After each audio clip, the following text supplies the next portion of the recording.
5 true horror stories, all real, all deeply unsettling. People often say evil only exists in movies or imagination, but these stories suggest something much darker may be out there.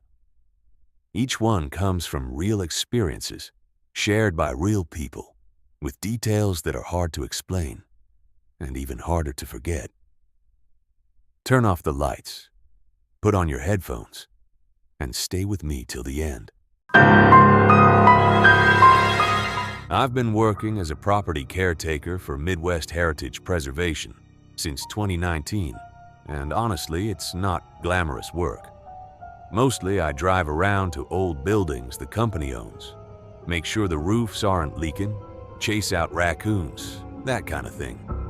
I'm 45, divorced, live alone in a duplex in Hays, Kansas, and my biggest excitement most weeks is whether the McDonald's on Vine Street has the McRib back. But there's this one property that I need to talk about, because I don't think I can keep it to myself anymore. St. Matthias Lutheran Church sits about 11 miles outside Hays, just off I-70 near the exit for Antonino. If you've driven through Ellis County, you might have seen it without realizing what you were looking at. Limestone building, 1889 according to the cornerstone. Steeple removed sometime in the 60s. The congregation disbanded in the 40s, and the building changed hands a bunch of times before my company bought it in 2016 to use as overflow storage for historical documents and furniture from other properties. Nobody really goes out there except me. Once a week, sometimes twice if there's been storms. Check the windows, run the dehumidifier. Make sure nothing's nesting in the old pews stacked along the east wall. Easy money. I usually go Thursday afternoons because that's when my route takes me that direction anyway. The basement thing started in October 2024, I mean. So about 4 months ago as I'm writing this. I need to back up and explain something. When I took this job, my supervisor Marcus gave me a key ring with 11 keys on it and a single sheet of paper listing which key went to which property. Standard stuff. But he also told me verbally, very specifically, that the basement door at St. Matthias was not to be opened under any circumstances. I asked why, obviously. He just said it was a liability issue. The stairs were rotted, the foundation had some cracks. The company's insurance didn't cover it. Made sense to me. The door was deadbolted anyway, and someone years ago had painted it shut so thoroughly that there was more paint than wood visible. It looked like it hadn't been opened in decades. I never thought about it twice, until October. So my mom lives in Salina at the Good Shepherd Hospice. Pancreatic, stage 4, she was diagnosed in March of last year. I visit her Sundays, but I talk to her on the phone most days. Or I did until around September when she started having trouble following conversations. The nurses said it was the medication, but I could tell she was scared. I was scared too. I'm not what you'd call a religious person. My mom raised me Lutheran, but I stopped going to church in my 20s and never really went back. But being alone in that old church building, smelling that particular smell that old churches have, like dust and wood polish and something older underneath, I don't know. I started praying sometimes while I worked. Nothing formal, just talking out loud really. Asking for my mom to not be in pain. Asking for more time. Stupid stuff probably, but it made me feel better. October 17th was the first time something answered. I was sweeping near the choir loft, just past 5 in the afternoon. Sun going down early the way it does in fall out here. I remember I had my phone on the altar rail playing a podcast about the 1980 Olympics, that Miracle on Ice documentary. Because I like having background noise in empty buildings. Keeps my head from going weird places. I stopped sweeping for a second and I just said out loud, Lord, please let her have another good day tomorrow. Please let her know I love her even when I can't be there. And I went back to sweeping. Maybe 2 minutes later, I heard something. It was faint. It sounded like it was coming from underneath the floor, from somewhere below me and to my left. Where the basement door was, it was my voice. But the words were wrong. They were backwards. Not like a recording played in reverse. The sounds were normal, but the sentence structure was inverted. Ah, there be can't I when even her love I know her let, please. That kind of thing. I stopped sweeping. The broom handle was suddenly the only thing keeping me standing upright. I could feel my teeth pressing together so hard, my jaw ached, and my left hand had gone numb around the broom. I thought I was losing it. Stress, lack of sleep, too many hospital visits. I turned off the podcast and just stood there in the silence for maybe 30 seconds. Nothing. Just the building settling, the wind outside, a car passing on I-70 in the distance. I finished sweeping fast and got out of there. When I got back to my truck, I checked my phone and there were 14 missed calls, all from Good Shepherd Hospice, all timestamped between 5:06 and 5:09 p.m.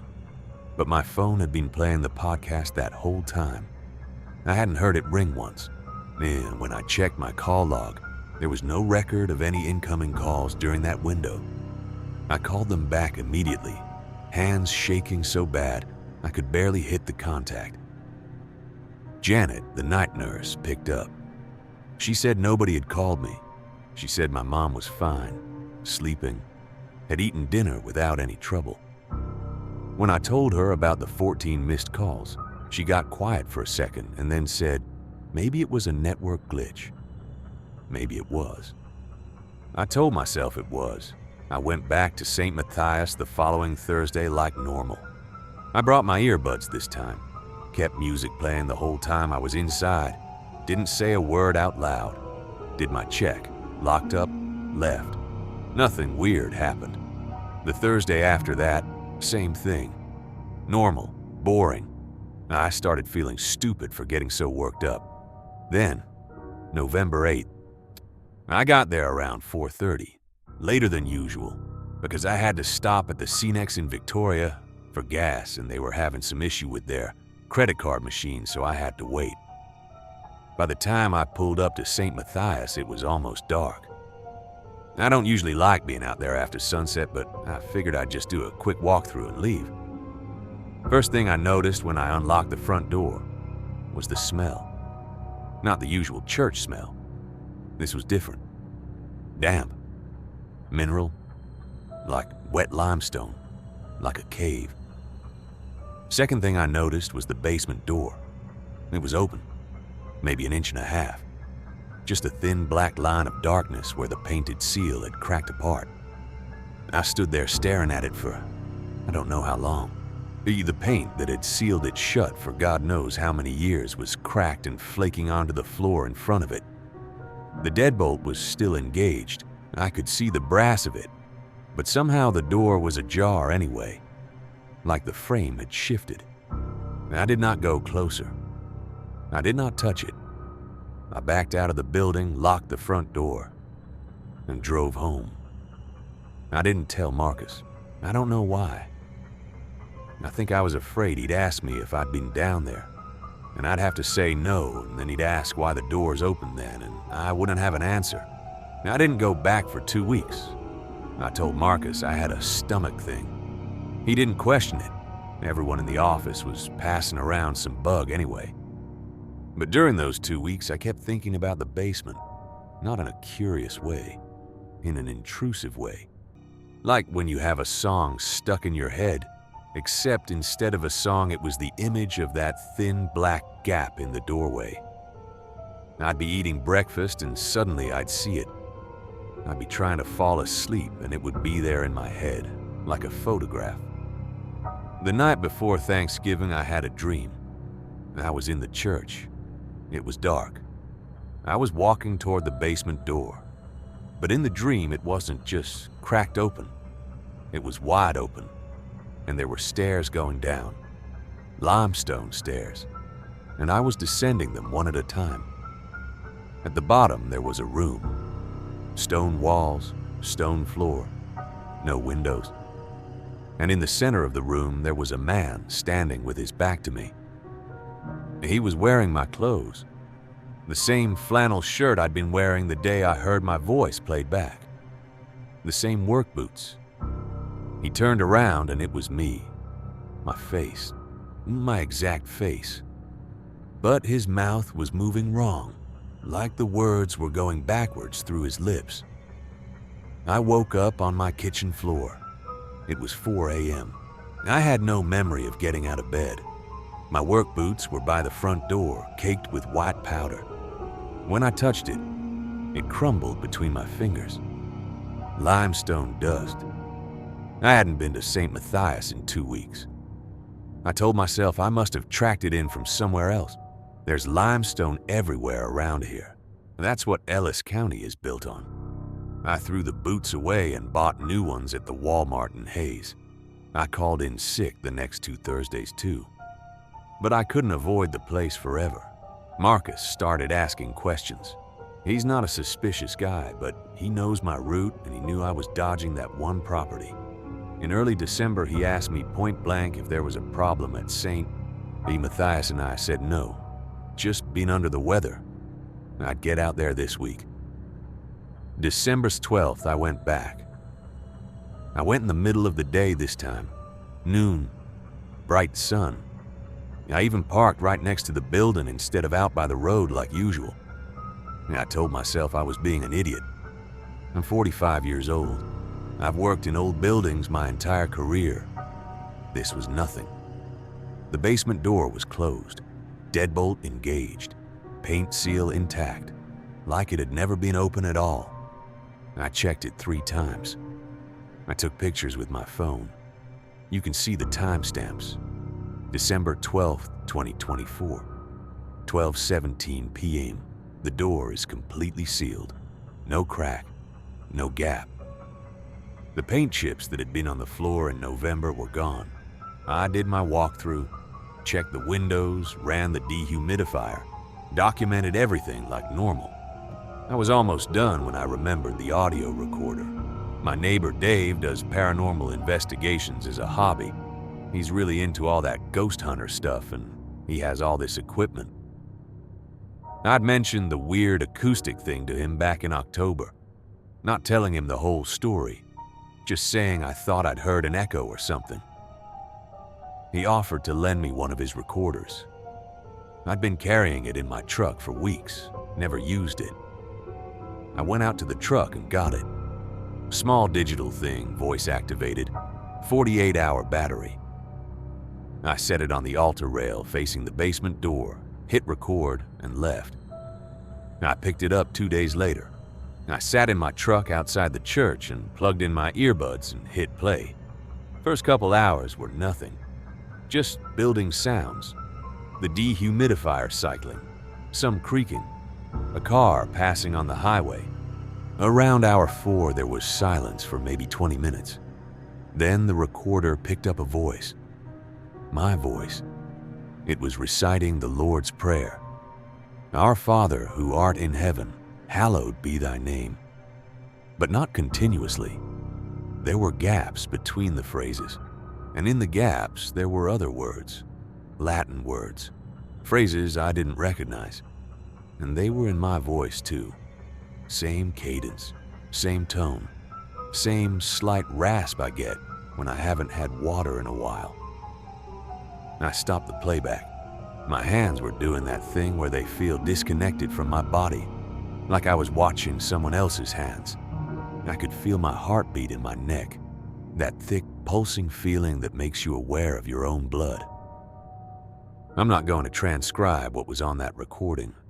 I will say that I Googled some of the Latin phrases later, and they were ecclesiastical Latin, the kind used in Old Catholic liturgy, not Lutheran. Things like quid opus habeo antiquam rogo, which apparently means something like, you know what I need before I ask. I have never studied Latin. I took Spanish in high school and I barely remember any of that. After that, I did what I should have done from the start. I researched the building. The Ellis County Historical Society has records going back to the 1880s. I spent 3 hours in their archive on a Saturday afternoon, going through boxes of church records, census data, newspaper clippings from the Hayes Daily News. The archivist, a woman named Donna, who I think was annoyed I was making her stay past 4, eventually found what I was looking for. St. Matthias Lutheran Church was sealed in 1934. Not closed, sealed. The distinction mattered. According to a Hayes Daily News article from September 1934, the congregation held an emergency meeting after an incident involving the custodian. His name was Gerhard Weiss.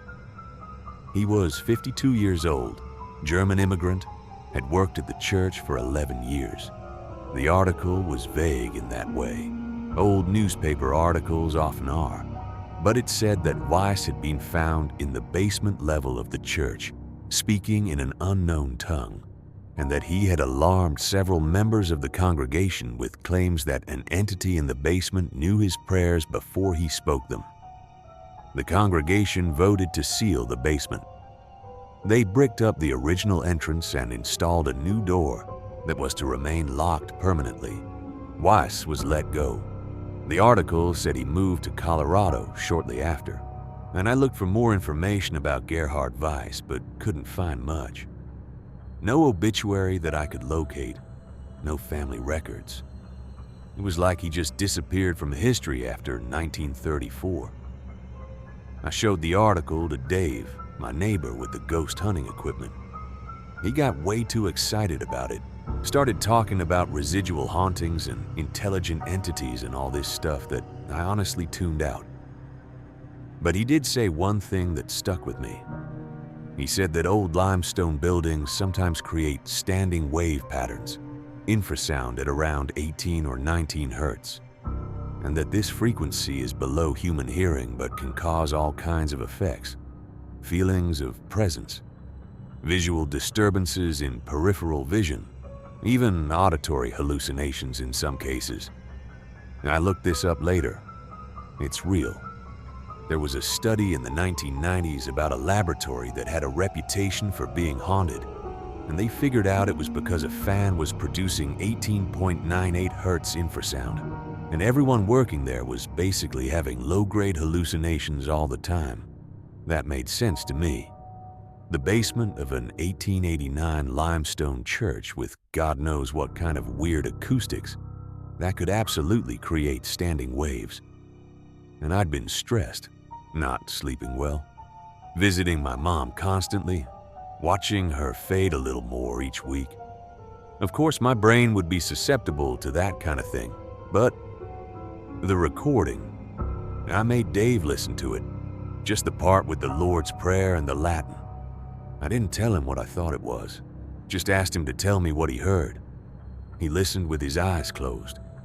When it was done, he looked at me and said, "That's you, right? That's your voice?" I said yes. He asked when I'd recorded myself reciting the Lord's Prayer in Latin. I said I hadn't. He played it back 3 more times. Each time he got quieter. Finally, he just handed me the recorder back and said, "I don't know, man.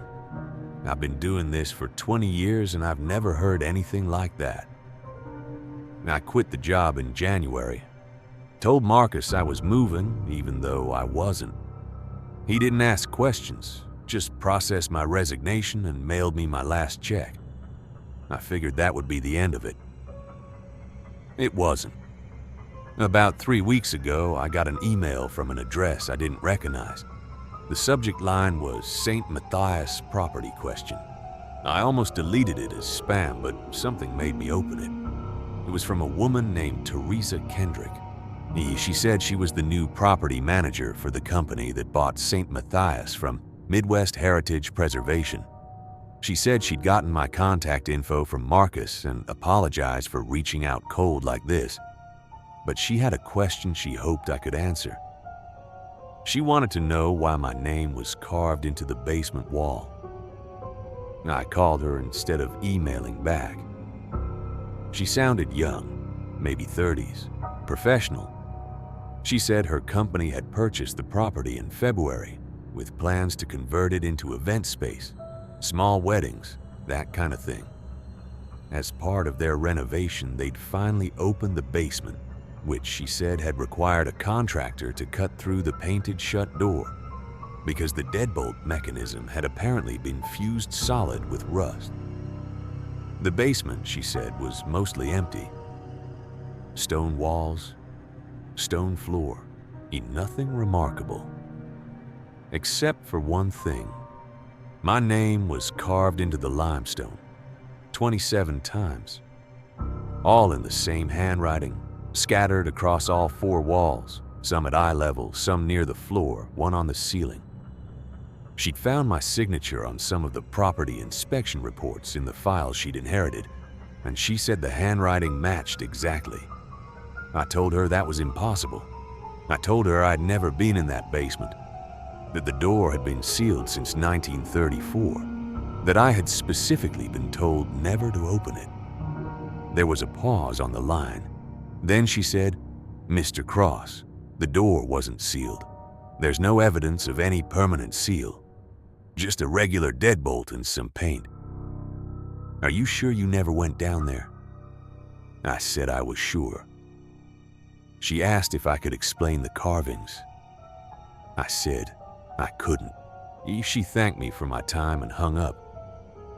I keep thinking about those nights when I woke up on the kitchen floor, the limestone dust on my boots, the gaps in my memory, the dreams of walking down those stone stairs. I keep thinking about Gerhard Weiss standing at the bottom of those stairs in 1934, speaking fluent ecclesiastical Latin, insisting something down there knew what he needed before he asked. I keep thinking about my own voice on that recording, reciting prayers I don't remember speaking, in a language I never learned. My mom passed on February 3rd. I was with her at the end. She was peaceful. The nurses said she'd been talking in her sleep the night before, saying my name over and over again, saying, "He's already here." I took that as comfort, like maybe she knew I was coming to see her one last time. But now I wonder if she saw something else, someone wearing my face and speaking with my voice, but saying the words all wrong. I moved last week. Different town, different county. Western Kansas, now near the Colorado border. I tell myself the distance helps. I tell myself whatever was in that basement, whatever was answering those prayers, it's connected to that place, and I'm far from it now. But last night I woke up at 3 a.m. standing in my new backyard. There was limestone dust on my bare feet. The nearest limestone formation is 11 miles away. I don't know how to explain any of this. The infrasound theory makes sense for some of it. The feelings of presence, maybe even some of the auditory stuff. The sleep deprivation explains the memory gaps, probably. The stress of my mom's illness, the isolation of working alone in empty buildings, the suggestibility that comes from grief. I can rationalize most of it. But I can't rationalize my name carved into walls I never touched. I can't rationalize my voice speaking words I never learned. And I can't stop thinking about Teresa Kendrick and her renovation crew down in that basement right now, opening up spaces that were closed for a reason, making themselves comfortable in a place that learned how to answer prayers 90 years ago and never forgot how.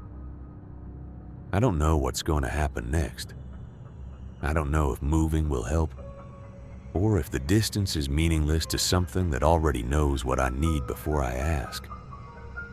I do know that I don't pray anymore. Not out loud. Not even in my head. Because I'm afraid of what might be listening.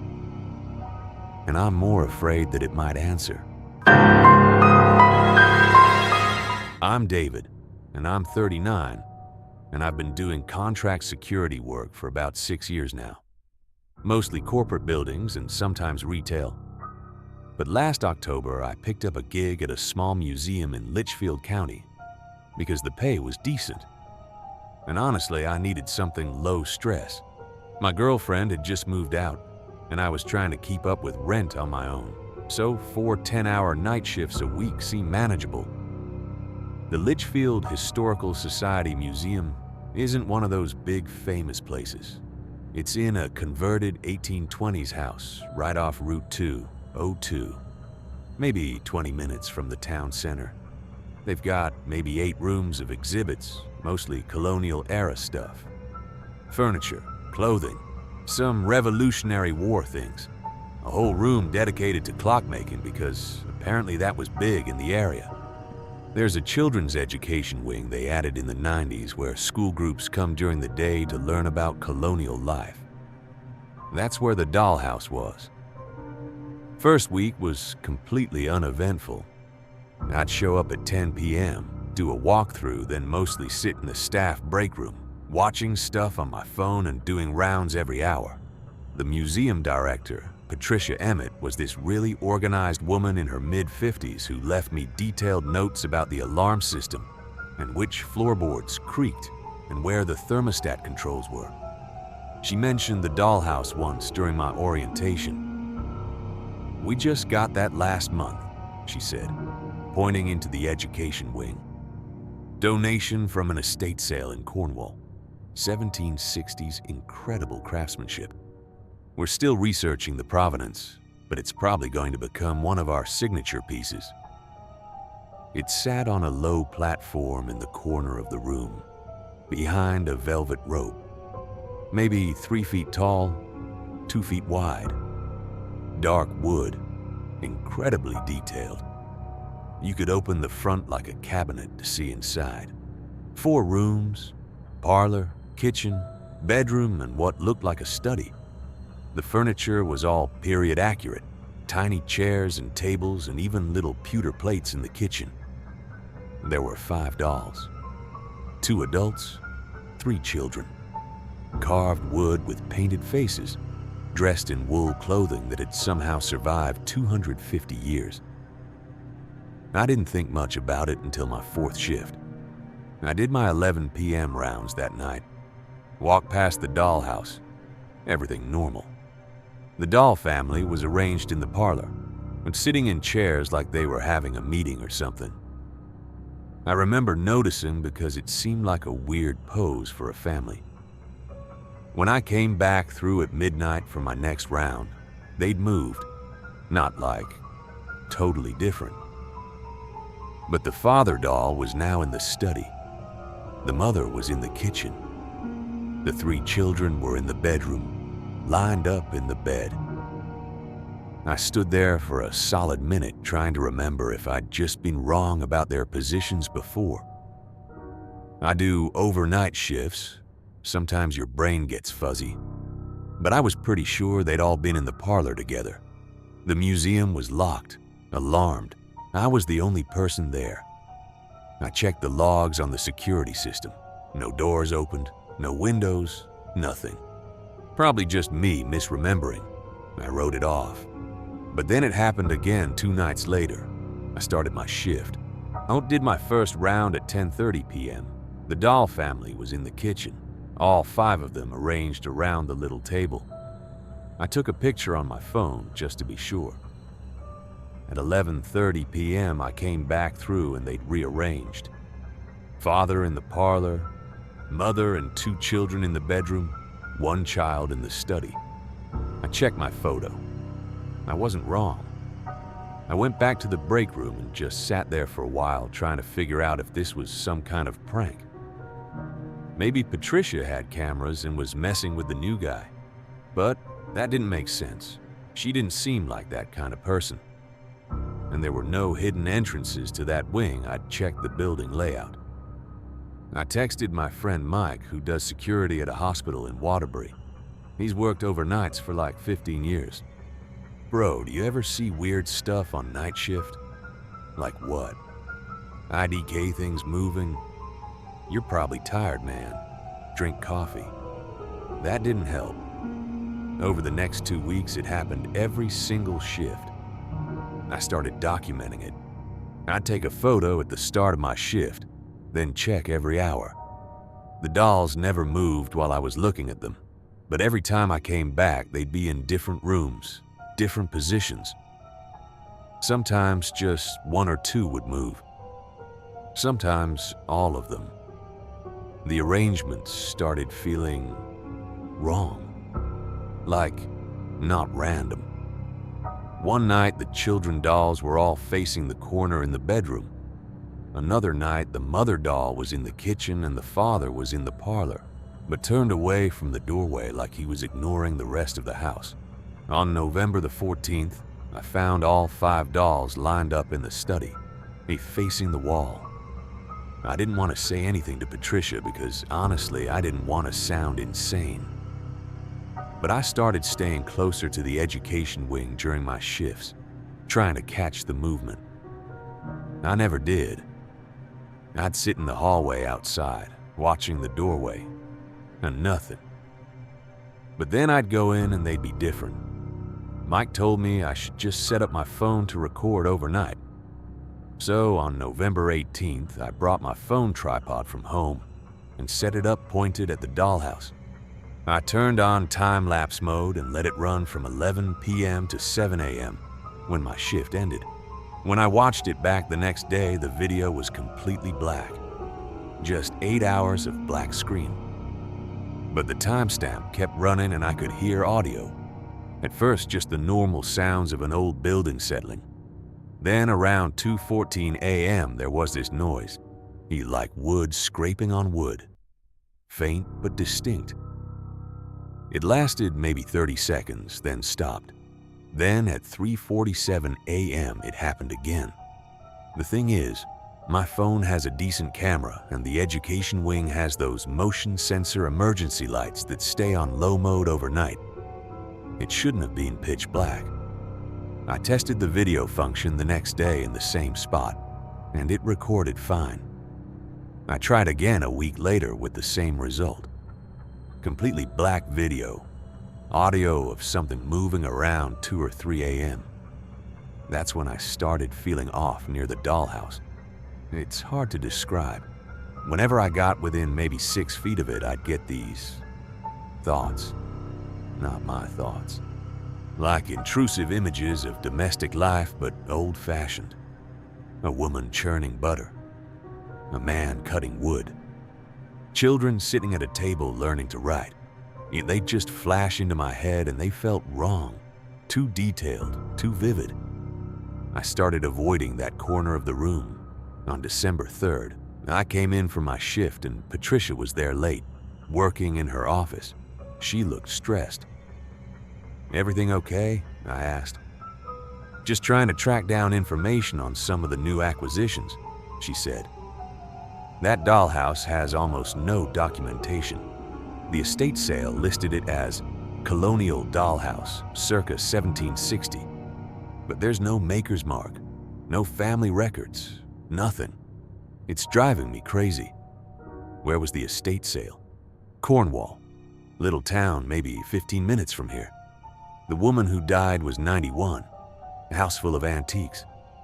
I think the dollhouse had been in her attic for decades. I almost told her about the dolls moving, but I chickened out.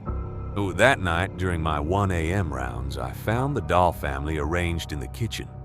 The mother, father, and 2 of the children were sitting at the table in normal positions. But one of the child dolls, the smallest one, was lying face down on the floor in front of the fireplace. It made me feel sick to look at. I don't know why. It was just a doll. But something about the way it was positioned, so deliberate. I left it alone and finished my shift. 3 days later, Patricia fell in the education wing. I wasn't there. It was during the day. She was walking past the dollhouse and said later she just lost her balance. She landed hard on her right side and fractured her wrist. When I came in that night, there was an incident report on the desk and she'd gone home early. I went to the education wing and looked at the spot where she'd fallen. Then I looked at the dollhouse. The doll family had rearranged again, but I couldn't stop thinking about the small doll that had been face down in the kitchen. Patricia had fallen in the same wing, in almost the same position. That's when I started wondering if I was losing it. I did some research on my phone during shift that night. Looked up stuff about objects moving on their own, haunted dolls, all that. Found a bunch of ghost hunter websites that weren't helpful. But then I found something about EMF and hauntings, electromagnetic fields.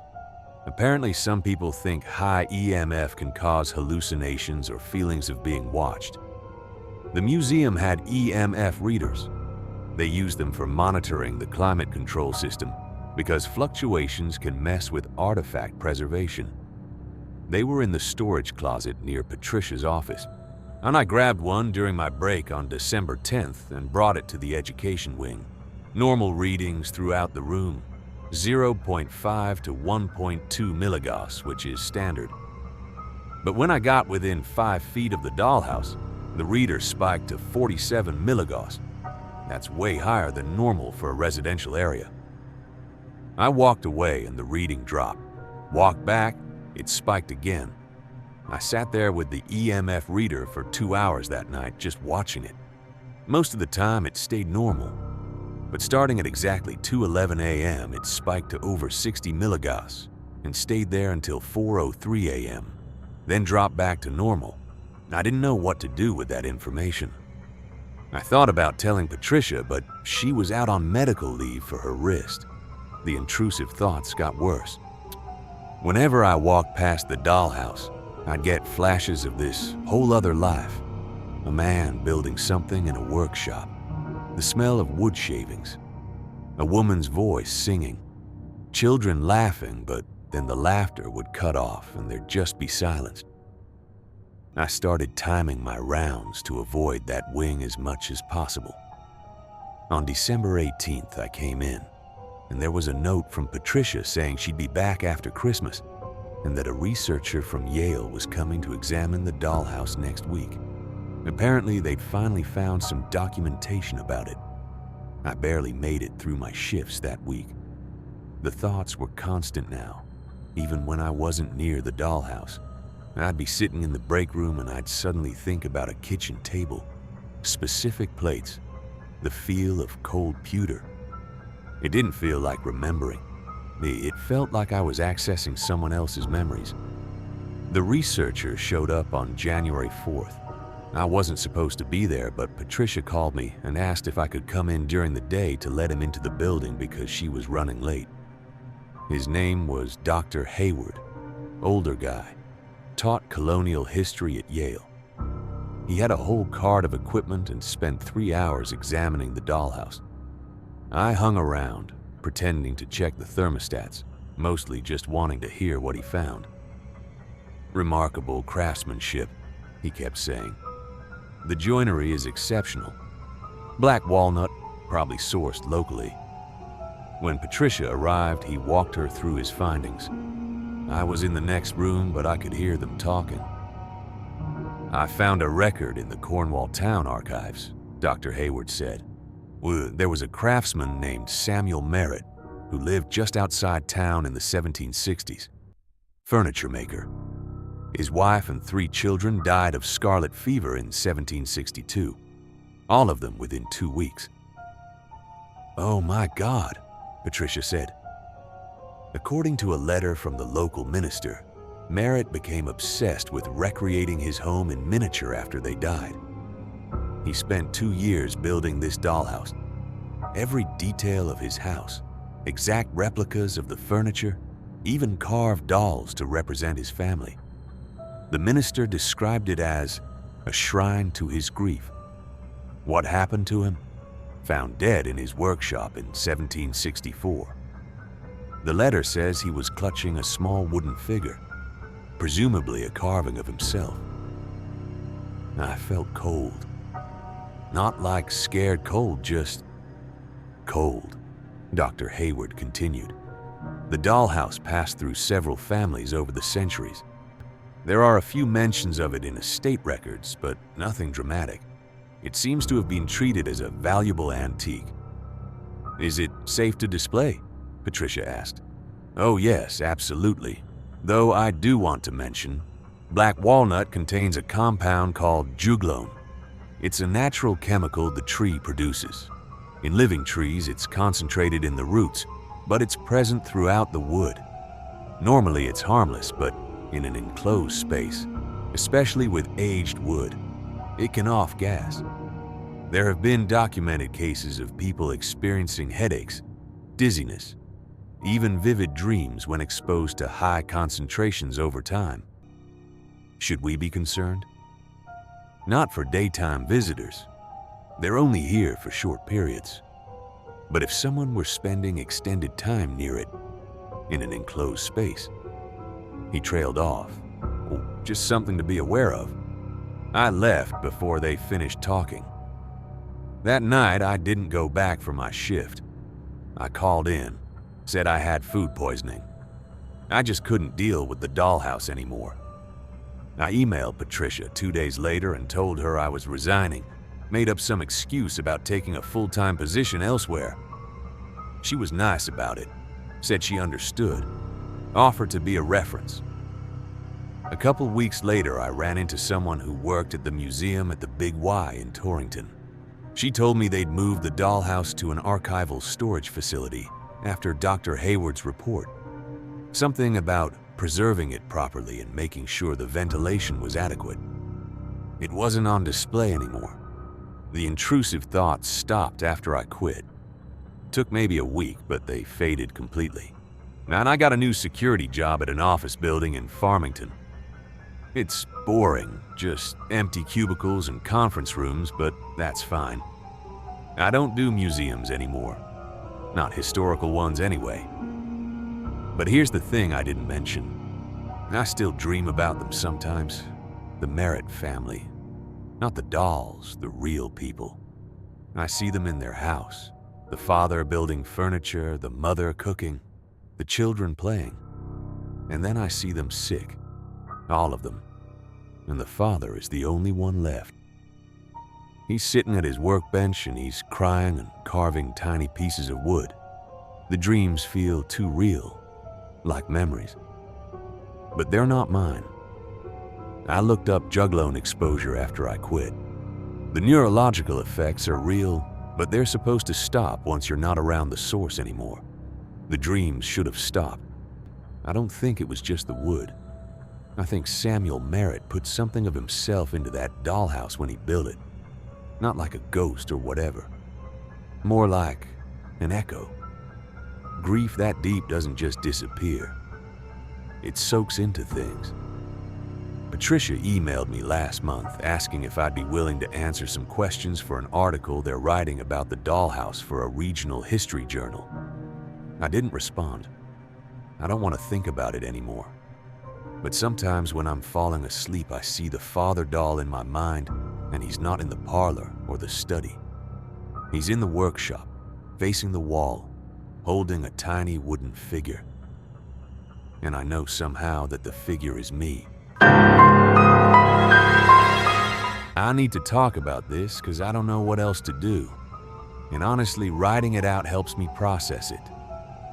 Been meaning to post for a couple weeks now, but every time I sit down to type it out, I get this weird reluctance like, maybe if I don't put it into words, it didn't really happen.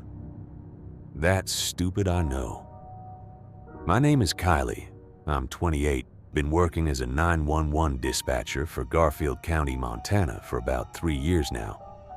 If you don't know Garfield County, it's basically the least populated county in the entire state. We're talking maybe 1,200 people spread across almost 5,000 square miles of nothing.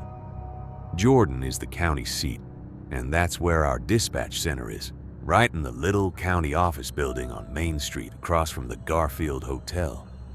Population of Jordan proper is like 350 on a good day. I work overnights. I have since I started.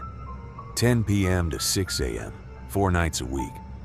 It's usually pretty quiet, honestly. Most calls are welfare checks, livestock on the road, occasional domestic, but those are rare out here.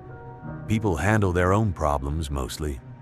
The job suited me fine because I'm not really a people person during the day, if that makes sense. My ex used to say I was more functional after midnight than before noon, and he wasn't wrong about that at least. We broke up about 8 months ago. Nothing dramatic, just grew apart. And I've been living alone in a little rental house off Highway 200 since then. Trying to figure out if I want to go back to school for nursing or just keep doing this.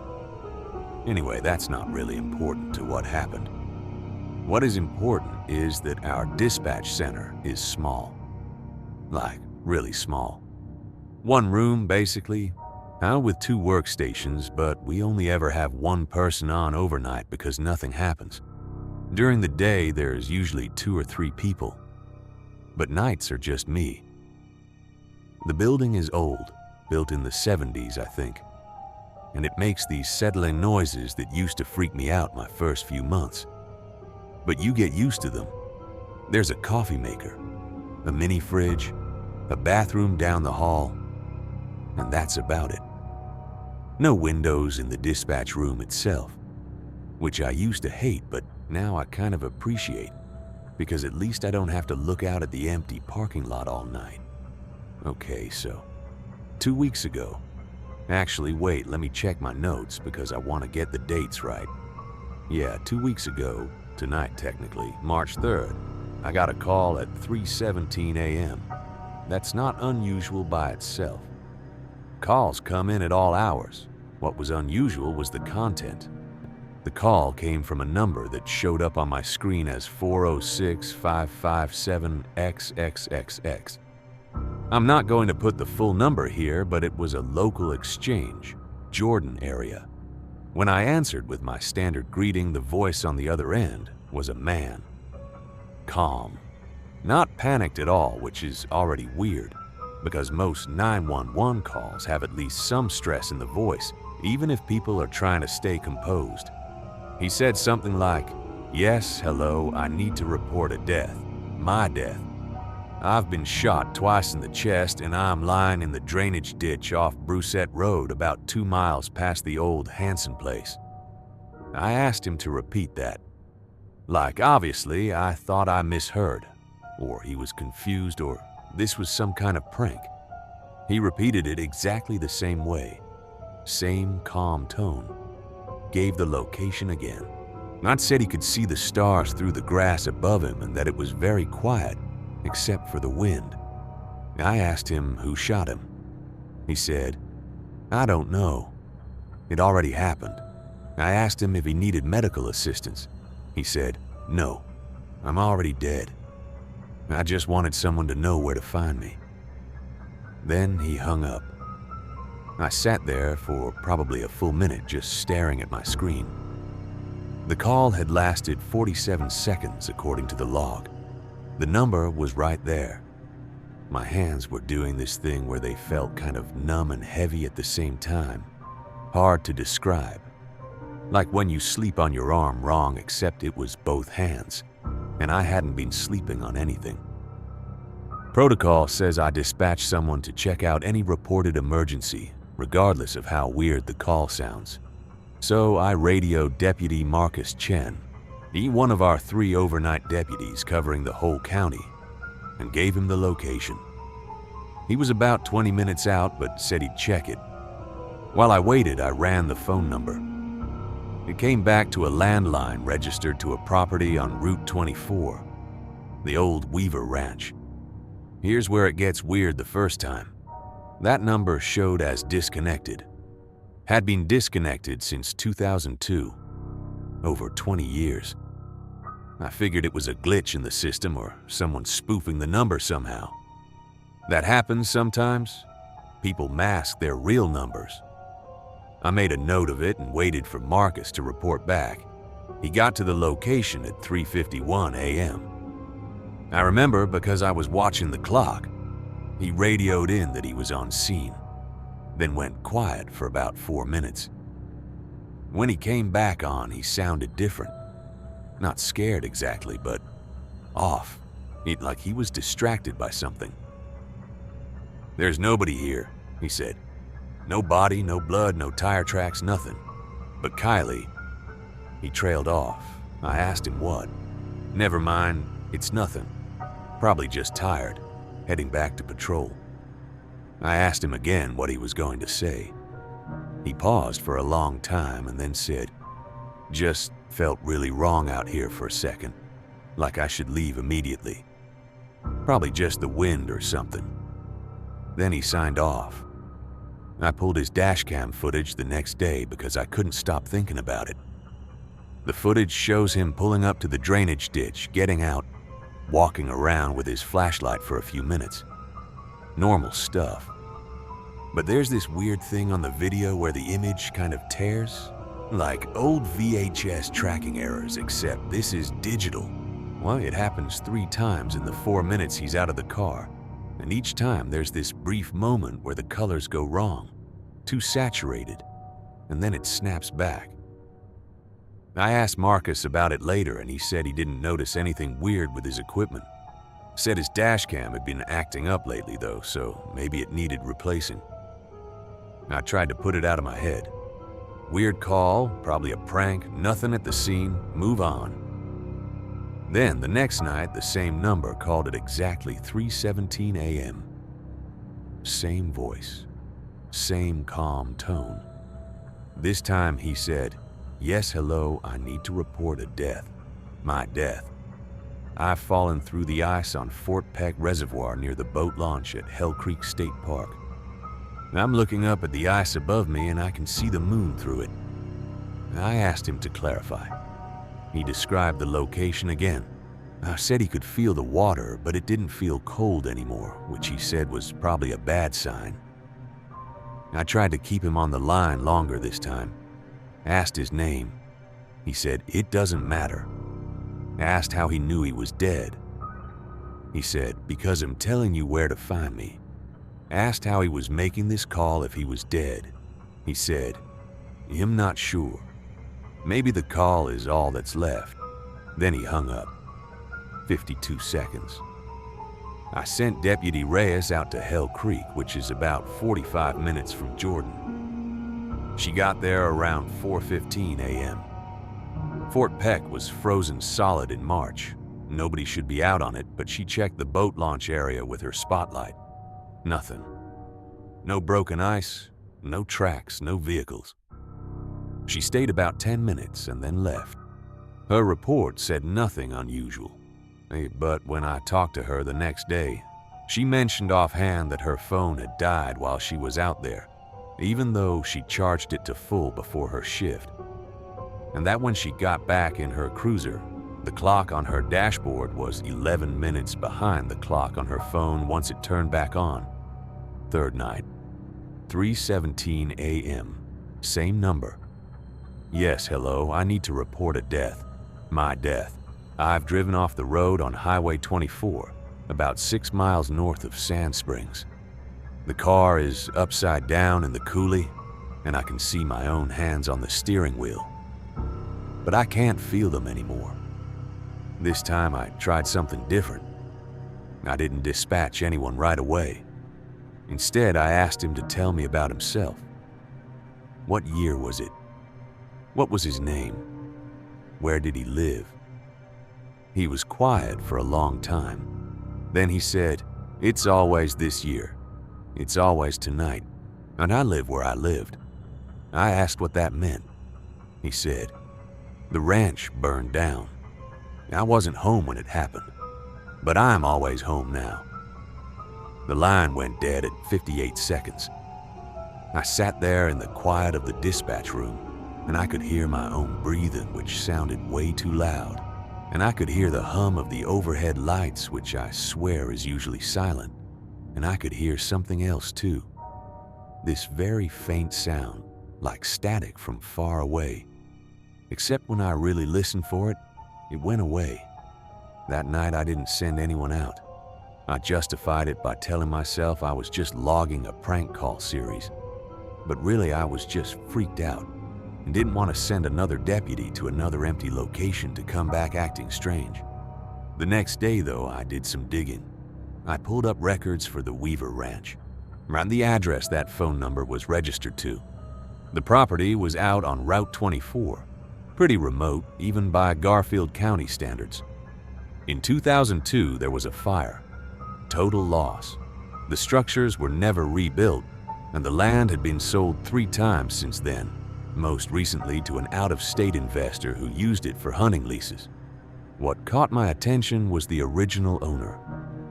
Thomas Weaver lived there alone after his wife passed in 1997.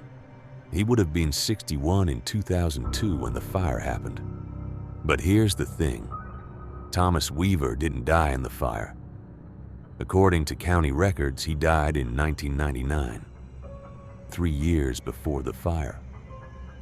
The death certificate said natural causes, heart failure, found at the ranch by a neighbor who came to check on him when he hadn't been seen in town for over a week.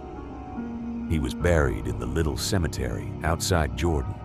The plot 147. I drove out there and saw it myself. Thomas Weaver, 1941 to 1999, at rest. So who was calling me from his disconnected phone number? I went deeper into the records. This is where working dispatch helps, because we have access to old call logs going back decades. Everything digitized a few years ago from the old paper records. I searched for that phone number in the historical logs. There were calls, dozens of them, all between 1999 and 2001, all at 3:17 a.m., all from that same number that should have been disconnected after Thomas Weaver died. I read through the transcripts. The dispatcher back then was a woman named Darlene Fitch, worked overnights alone just like me. Her notes were sparse but consistent. Caller reports death at location. Deputies dispatched. Nothing found. Caller describes different manner of death each time. You drowning, falling, exposure, car accident. Always calm, always gives exact location, always disconnects after about a minute. The call stopped in March 2002, same month as the fire. I tried to find information on Darlene Fitch. There wasn't much. She worked for the county for about 4 years, started in 1998. She passed away in March 2002, according to a small obituary I found in the old Garfield County Gazette archives. Cause of death listed as natural causes. Something made me dig further. I don't know why, just a feeling like I was missing something obvious. I found her death certificate in the county records.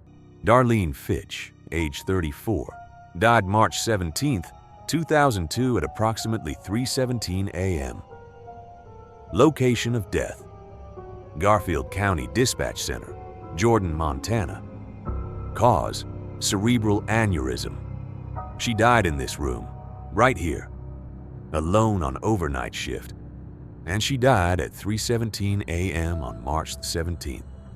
The calls kept coming every night. Night 4, night 5, night 6. Same voice, same number, different location, different described death. I stopped sending deputies after night 3. I just logged them, took notes, tried to stay calm. Each night I would answer and he would describe where he'd died this time. A collapsed mine shaft near the Missouri Breaks, struck by lightning near Circle, frozen in a snowdrift off an unnamed county road.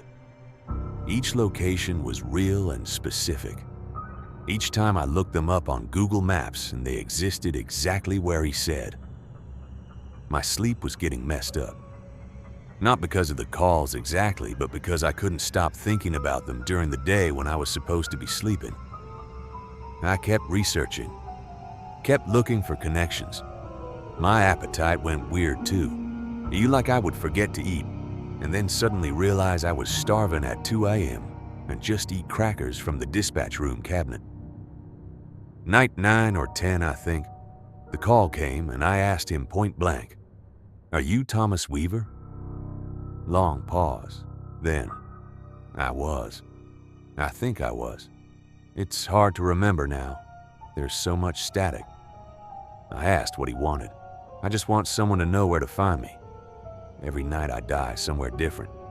Every night I call, but no one ever finds me. Maybe because I'm everywhere now. Maybe because I was never anywhere. I asked why 3:17 a.m. That's when it happens. That's when it happened. That's when it will happen. Then he hung up. Night 12.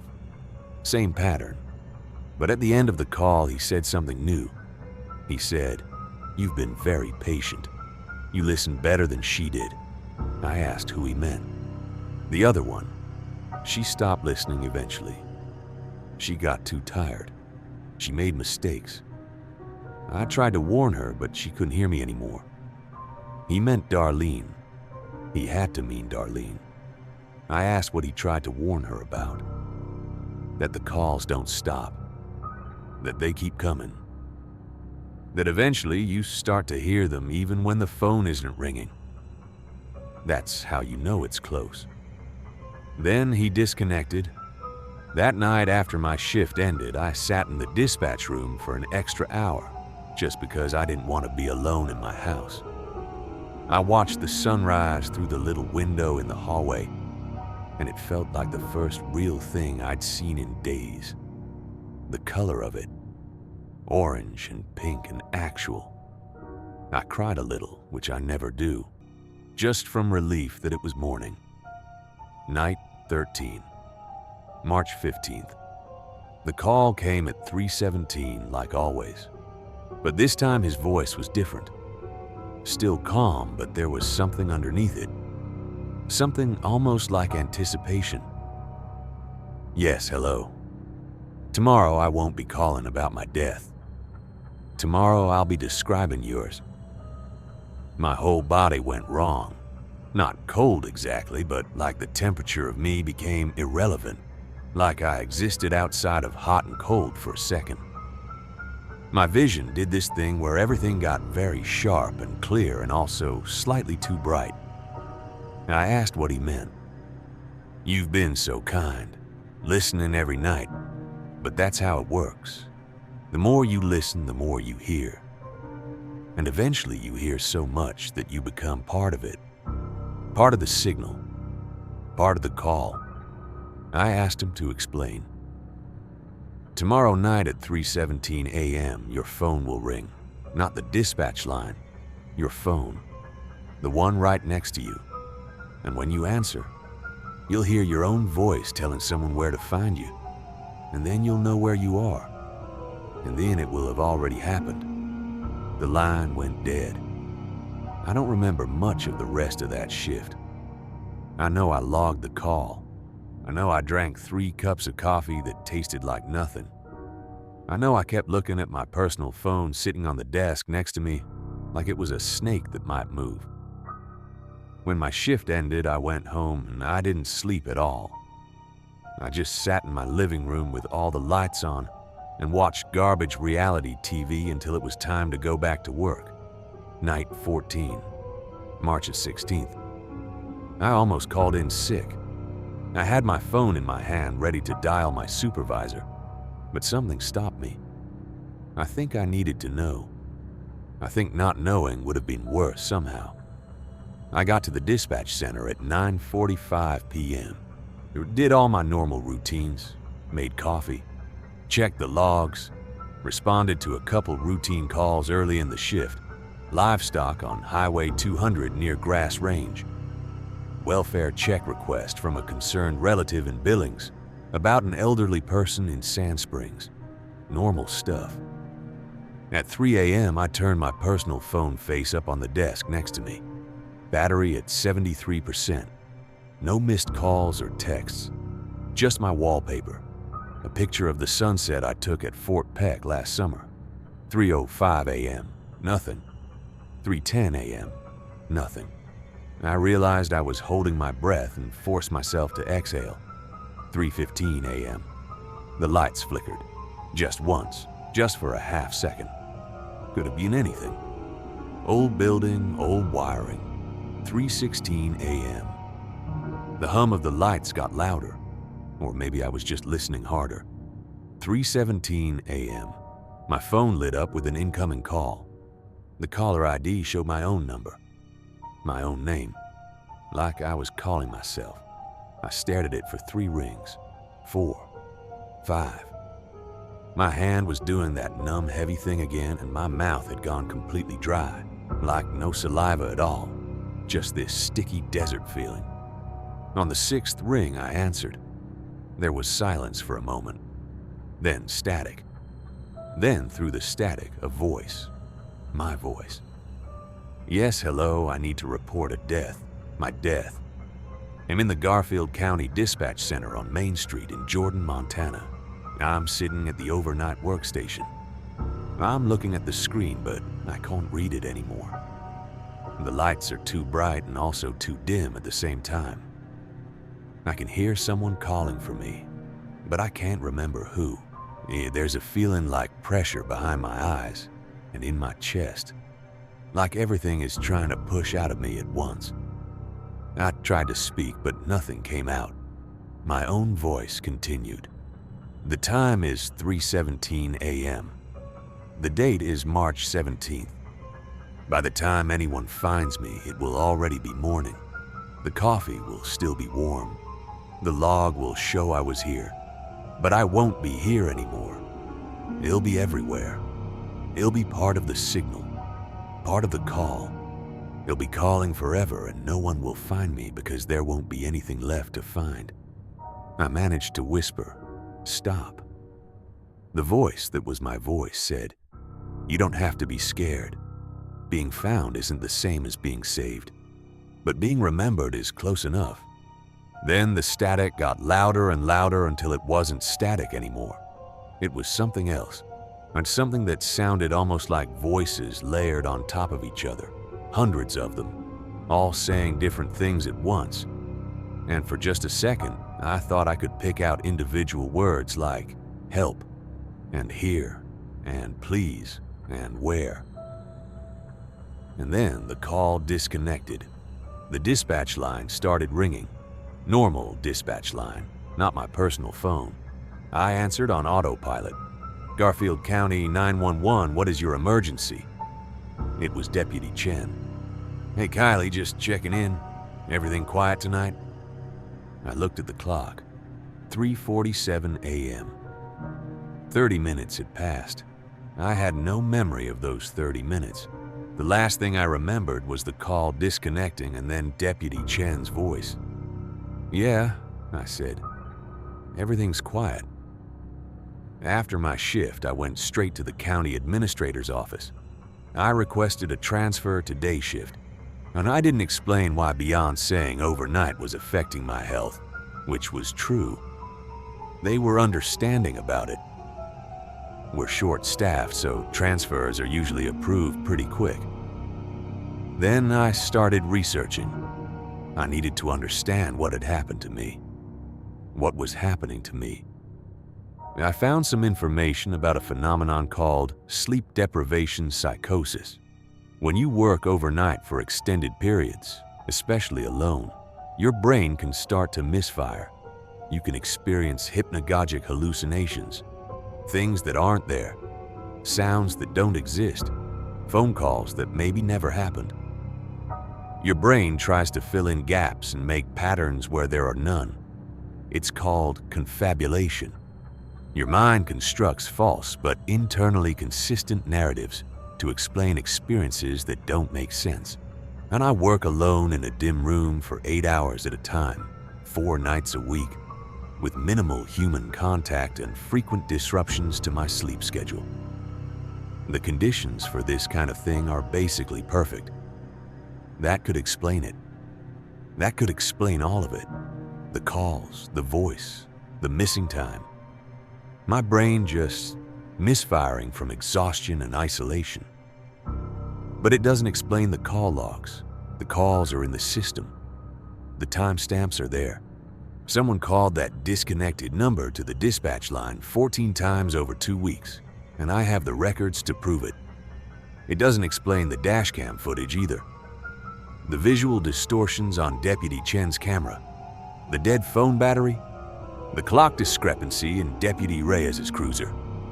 And it definitely doesn't explain what I found when I pulled the old records on Darlene Fitch, In the week before she died, she placed 5 calls from her personal phone to the 911 dispatch line, her own line. The calls happened between 3:15 and 3:20 a.m. on different nights. The recordings were archived, but had been degraded so badly they were marked unplayable.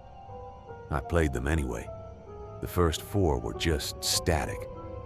Heavy, layered static with something underneath it that might have been a voice but was too distorted to make out. The 5th one was clearer. It was Darlene's voice. She was describing a location, a death, her own death. She was saying she was in the dispatch center and she couldn't see the screen anymore. And there was pressure and she could hear someone calling her name, but she couldn't remember who. And then the recording cut off mid-word. She made that call at 3:17 a.m. on March 17, 2002. The same night, she died. The coroner ruled it a brain aneurysm. Natural causes. But what if it wasn't natural? What if she heard something she shouldn't have? Listened too long to something that wasn't meant to be heard? What if she became part of whatever Thomas Weaver became after he died calling 911 from a disconnected line? I don't know. I can't know. That's the worst part. What I do know is that after I transferred to day shift, the calls stopped. Or at least no one has reported them. The overnight dispatcher now is a guy named Jerry, who's been doing this for 20 years, and nothing phases him. I asked him casually if he'd gotten any weird calls lately, and he just shrugged and said, "Define weird." I also know that about a month after everything happened, the county quietly implemented a new policy. No dispatcher works overnight alone anymore. Yeah, there's always 2 people on shift now, even if one is just there as backup. The official reason was updated safety protocols. But I heard from someone in admin that the sheriff pushed for it personally after reviewing some old incident reports. I don't work overnight anymore. I sleep better now, most nights anyway. Sometimes I wake up at exactly 3:17 a.m. and I lie there in the dark, listening for something I can't quite name. Listening for static. Listening for my own voice saying words I haven't spoken yet. So far, the only thing I hear is silence. But I've learned something about silence working dispatch. Real silence is rare. Usually what people call silence is actually the absence of expected sounds. And in that absence, your brain fills in what it expects to hear. I try not to think about what my brain might be expecting. The phone number is still disconnected. The Weaver Ranch is still a burnt foundation and overgrown grass. Thomas Weaver is still buried in plot 147 outside Jordan. Darlene Fitch is buried a few rows away, plot 203. I visited both of them once, just to see. Just to confirm they were real places with real gravestones and real dates carved into real stone. They were. They are. But standing there in that little cemetery with the wind coming across the plains and the grass bending and the sky so big and empty above me, I had this thought that I haven't been able to shake since. What if dying isn't the same as stopping? What if some part of you keeps going through the motions, keeps trying to reach someone, keeps calling out into the static hoping somebody answers? Not because you need help, but because being heard is the only way to prove you existed at all. Thomas Weaver died in 1999. He was found a week later. Nobody was there when it happened. Nobody heard him go. Maybe that's why he keeps calling, not to report where he's dying, but to make sure someone knows he lived. I don't know. Like I said, I can't know. I'm gonna post this and try to forget about it. I've already applied to a nursing program in Billings. If I get in, it'll move there in the fall. Leave Jordan, leave Garfield County, leave the dispatch center and the overnight shift and the strange calls from disconnected numbers. But sometimes late at night when I can't sleep, I think about that 5th recording. Darlene's voice cutting off mid-word. And I wonder what she was trying to say. And I wonder if she's still trying to say it, somewhere in the static, waiting for someone to finally hear. I hope not. For her sake and mine. Anyway, that's my story. Probably just sleep deprivation and an overactive imagination. Probably just my brain making patterns out of noise. That's what I tell myself. Most days I even believe it. So I moved into Mémère's house about 7 months ago now, and honestly, I'm still not sure if writing this out is gonna help me process what's happening or just make me sound completely insane. Probably both. I've been lurking on here for years, reading other people's stories, and always thought, okay, sure, that's creepy, but also probably fake, right? Now I'm the one with the story, and I don't even know how to make it sound believable. Because I'm living it, and I barely believe it myself. Let me back up. My grandmother passed away last February. She was 94, and honestly, it wasn't unexpected. She'd been declining for a while, and the last time I visited her at the care facility in Alexandria, she barely recognized me. Called me by my mother's name, mostly. My mom died when I was 19, so that was... yeah. Anyway, old Mémère's house went to me because I was the only grandchild who ever showed any real interest in it, or in her. My cousins all moved to Texas or up north somewhere. Couldn't be bothered to visit. I was the one who drove out from Shreveport every other weekend to check on her when she was still living there alone. The house is this old Creole cottage outside Natchitoches, built sometime in the 1840s from what the parish records show. French colonial style with the steep roof and the gallery running across the front. It sits on about 4 acres of bayou property, totally isolated basically. Nearest neighbor is the Thibodeau family, and they're almost 2 miles down the road toward town. You take Highway 6 past the Kisatchie Ranger Station, turn onto this unmarked gravel road right after the little bridge over Cane River. And then you drive for another 20 minutes through nothing but cypress and oak until you hit the property. I should explain that I work as a legal transcriptionist, all remote, so I can technically work from anywhere with decent Wi-Fi. The house had internet installed a few years back when Mémère finally agreed to let me set her up with one of those medical alert tablets. She never really used it, but the connection was there. When the estate settled in April and the house became officially mine, I figured, why not? Rent in Shreveport was killing me anyway.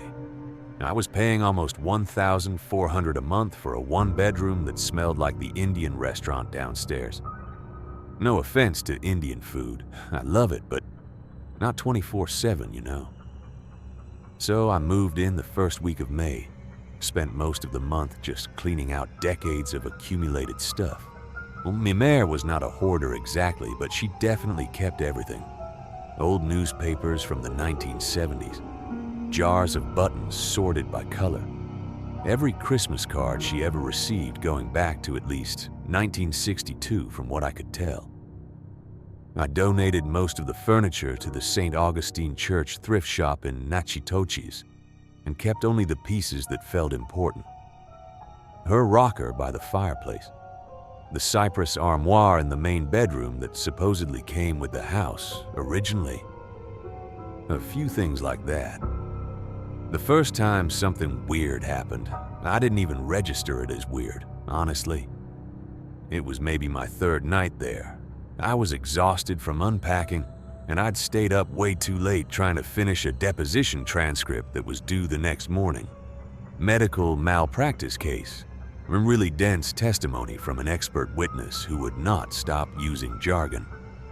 I remember finally closing my laptop around 2 a.m. and going to the bathroom to brush my teeth. The bathroom is small, original to the house, I think, with this antique mirror mounted above the sink. Beveled edges, slightly warped glass that makes your reflection look a little off. Normal, old mirror stuff. But I remember looking up at myself while brushing and thinking, That's weird. When did Maymer put up that wallpaper? The reflection showed floral wallpaper behind me. Pink roses on cream background. But the actual wall behind me was painted sage green. I had painted it myself like 4 days earlier. I turned around to look at the wall directly. Green. I looked back at the mirror.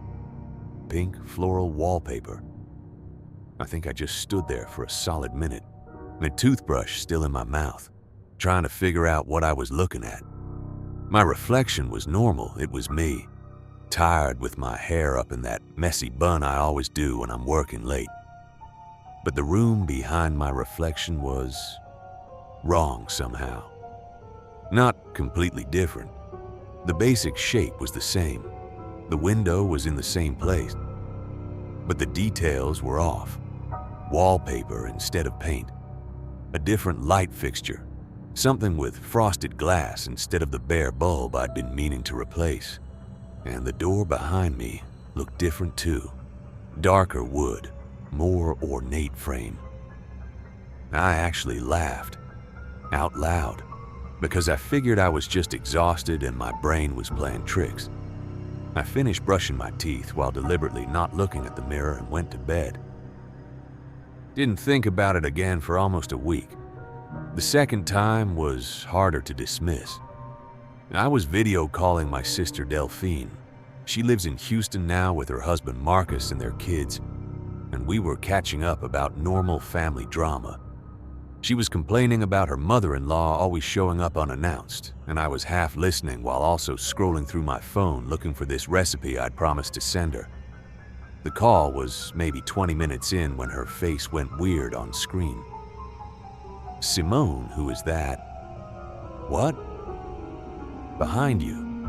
There's someone behind you. I spun around so fast I almost fell out of my chair. Nobody there. Obviously nobody there. I live alone. Nearest neighbor 2 miles away. Doors were locked. I told Delphine she was seeing things, and she got kind of huffy about it and said, "No, seriously, there was a woman standing in the doorway behind you for like several seconds." A woman? In like old-fashioned clothes? I don't know. The video quality isn't great, but I swear to God, Simone, there was someone there. I made her screenshot the video, but when she sent it to me, the file was corrupted. Just showed as a gray box with an error message. She tried sending it through text, through email, through Google Drive. Every single time it either corrupted or just wouldn't upload at all. Finally, I asked her to describe what she saw, and she said it was a woman in what looked like a dark dress with long sleeves, standing in the doorway that leads from my living room to the hall. And she was facing toward my back, like looking at the back of my head. She looked solid, Simone, not like a glitch or a shadow. She was standing there like she belonged there. I didn't sleep great that night. But here's the thing, and I know how this sounds. I kind of tried to rationalize it for a while. I'm not a superstitious person normally. I don't believe in ghosts. I've never had any kind of paranormal experience before this, and honestly, I've always been a little judgy about people who claim they have. Like, okay, sure, your dead grandpa moved a book across the room. More likely you just forgot where you put it. That was my attitude. So I started looking into more rational explanations. The house is old. The wiring is definitely original in some places, even though Maymer had some of it updated in like the 1980s. I read online about how electromagnetic fields from old wiring can supposedly cause hallucinations, something about affecting the temporal lobes of the brain. I think it's called EMF sensitivity. Made a note to get an electrician out to look at the wiring. I also read about pareidolia, which is when your brain sees patterns that aren't there, like faces in clouds or whatever. I figured maybe the old warped mirrors were just distorting things enough that my brain was filling in details that weren't really present. And Delphine seeing something on the video call could have been compression artifacts or lag or who knows what. That explanation worked for about 2 weeks. Then I started noticing it wasn't just the bathroom mirror. It was every reflective surface in the house at certain times, or the windows at night when it was dark outside and the interior lights were on. They'd reflect the room, but wrong. Different furniture arrangement, a rug that wasn't there. Once I swear I saw a completely different painting above the fireplace, something with a boat on water, when actually there's just an empty hook there where I haven't hung anything yet. My phone screen when it went black. I catch glimpses in that brief moment before the display turned off completely. Just flashes of details that didn't match the room I was sitting in. Wrong chairs, wrong curtains. Once what looked like someone sitting in the corner where I definitely do not have any furniture. And the mirrors, always the mirrors. I have 4 mirrors in the house now, and I got rid of a couple of Maymares, but kept the bathroom one and the one in the bedroom armoire and 2 smaller decorative ones in the hallway. Every single one of them shows the wrong room. Not drastically different, like I said, but consistently wrong in small specific ways. The wallpaper, the light fixtures, the furniture. I started documenting it, took photos, shot video. And this is the part that really gets me because it doesn't make any sense even in terms of normal glitches or technical problems. When I take a photo or video of a mirror, the wrong room shows up clearly in the image. I can see it right there on my camera roll. The pink floral wallpaper, the old-fashioned furniture, different pictures on the walls, paintings of people I don't recognize in oval frames with fancy gilded borders. It's all there, preserved in the file. But the moment I try to send that file to anyone else, it corrupts. I have tried literally everything. Different apps, different file formats, uploading to cloud storage and sharing the link. Physically showing my phone to my friend Marcus when he drove up from Houston with Delphine for a weekend visit. When they looked at my phone screen, they couldn't see what I was seeing. To them, the photos just showed normal reflections of the actual room. The sage green walls, the bare bulb, my actual furniture. But on my screen, I could still see it. We were looking at the same phone at the same time and seeing completely different images. Marcus thought I was pranking them somehow. Delphine got really quiet and kept looking at me like she was worried about my mental state. I probably would have reacted the same way in their position, honestly. How are you supposed to believe something like that? After they left, I kind of had a minor breakdown. Sat on the kitchen floor and cried for a while. Not because I was scared exactly, but because I felt so alone with this. Like I was losing my grip on what's real and nobody could help me verify anything. That was in July. I know because I wrote the date down in my phone notes trying to keep track of everything. July 11th, 2024. Wait, no, sorry, it was June 11th actually. I moved in May, so July doesn't make sense for timeline. June 11th. Things escalated through the summer. The figure Delphine saw during our video call started appearing more frequently in the reflections. Never in the actual room. I never turned around and saw anyone there. But in mirrors, in dark windows, in my phone screen, I'd catch glimpses of a woman standing in doorways or sitting in chairs that weren't really there. Always in old clothing, dark fabrics, long sleeves. I couldn't make out her face clearly.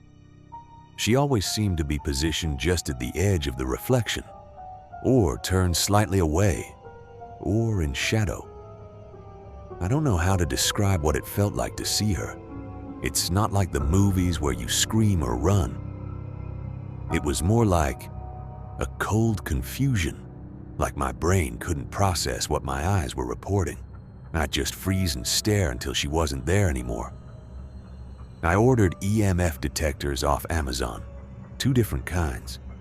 Spent a weekend walking around the house taking readings. The levels were slightly elevated in a couple spots, near the kitchen where the old wiring runs through the walls, but nothing crazy. Yet nothing that should be causing full visual hallucinations, according to everything I read online. I made an appointment with my doctor, drove all the way to Shreveport to see her, described the visual disturbances without mentioning anything paranormal, obviously. She ran some tests, checked my vision, referred me to a neurologist. The neurologist did an MRI. Everything came back normal. He suggested maybe stress-related visual phenomena, gave me a prescription for anxiety medication that I filled but haven't taken. Because here's the thing. If this was just in my head, just my brain misfiring, then why can I photograph it? Why does my phone camera capture something that I can see but others can't? That's not how hallucinations work as far as I understand. In August, I decided to really search the house for anything that might explain what was happening.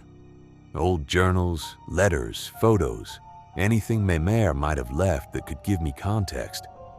I'd already gone through most of her stuff when I first moved in, but I'd been focused on practical things, clothes to donate, bills to pay, that kind of stuff. I hadn't really looked at the personal items. I found the journal in the armoire. It was hidden behind a false panel in the back, which I only discovered because one of the boards was slightly warped, and I noticed a gap when I was reaching in for some linens.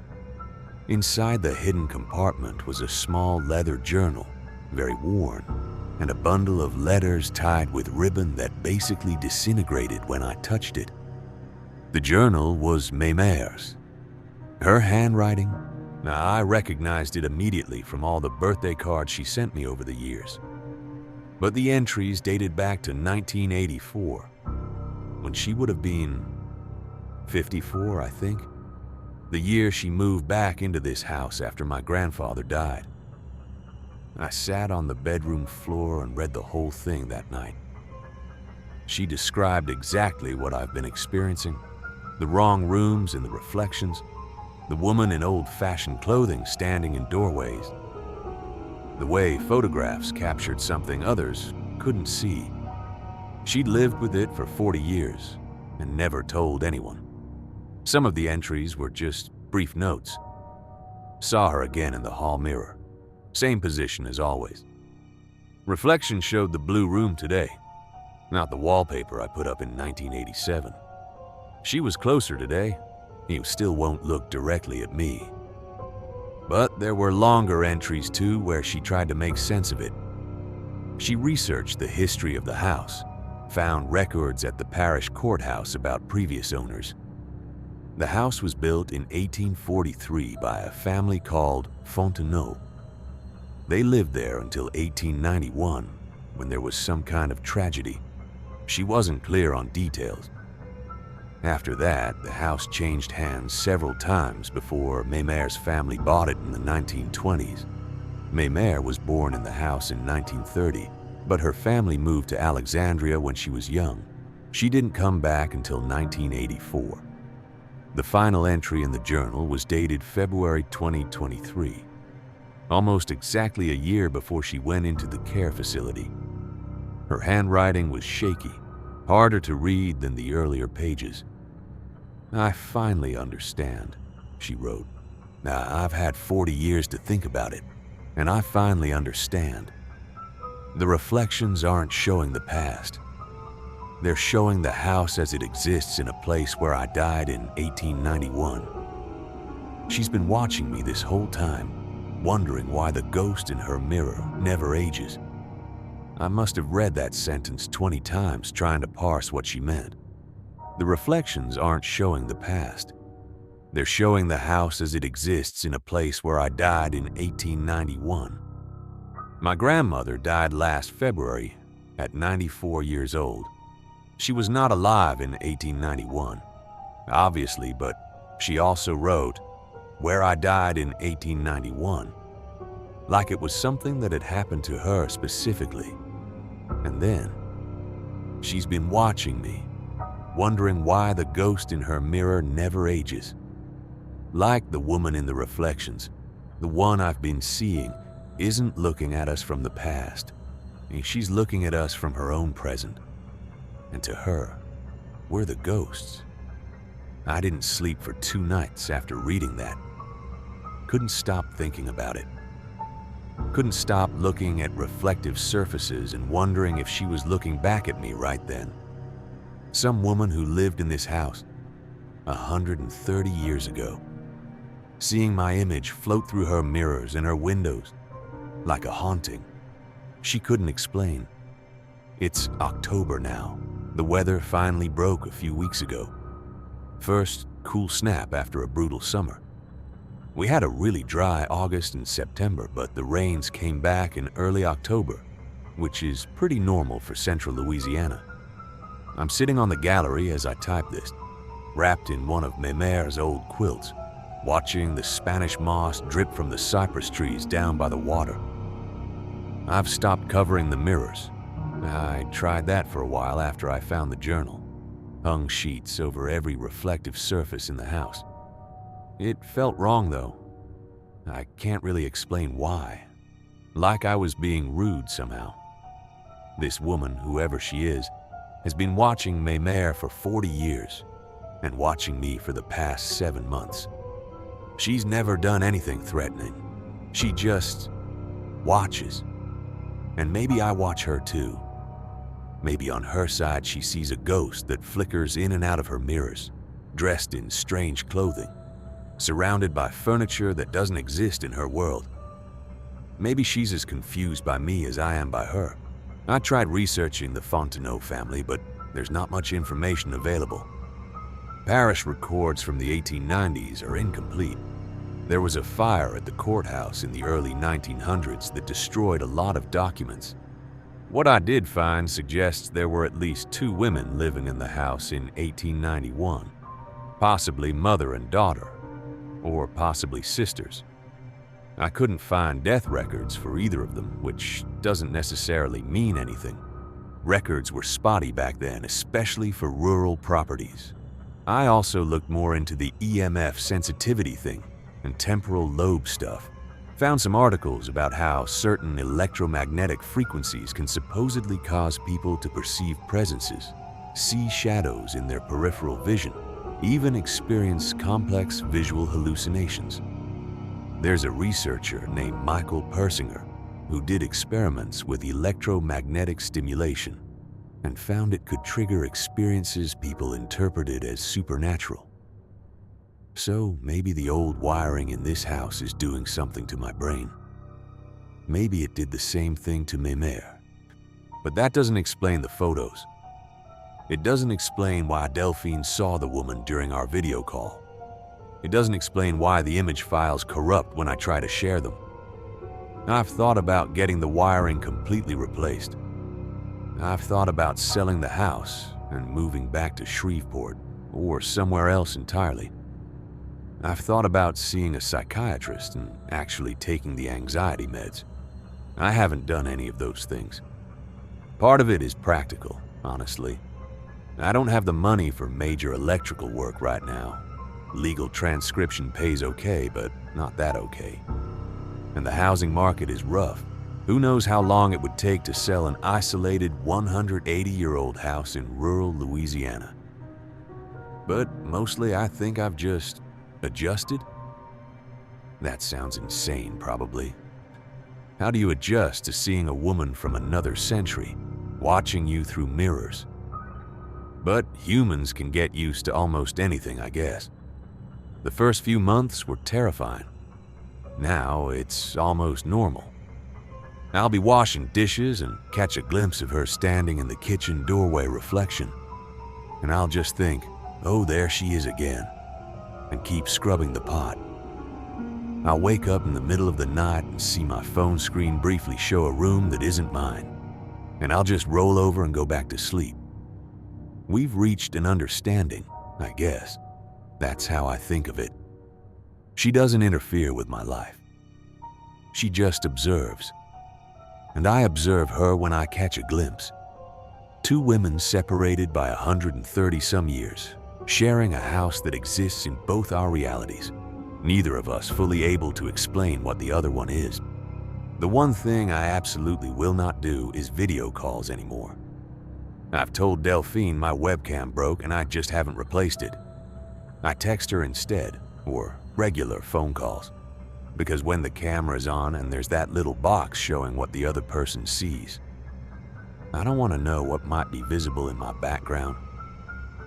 I don't want Delphine to see her again. I don't want to have that conversation. I realize how crazy all of this sounds. I've typed it out and read it back, and I sound like someone who needs professional help. Maybe I do. But I also know what I've seen. What Maymer saw for 40 years. What's documented in photographs that only I can view.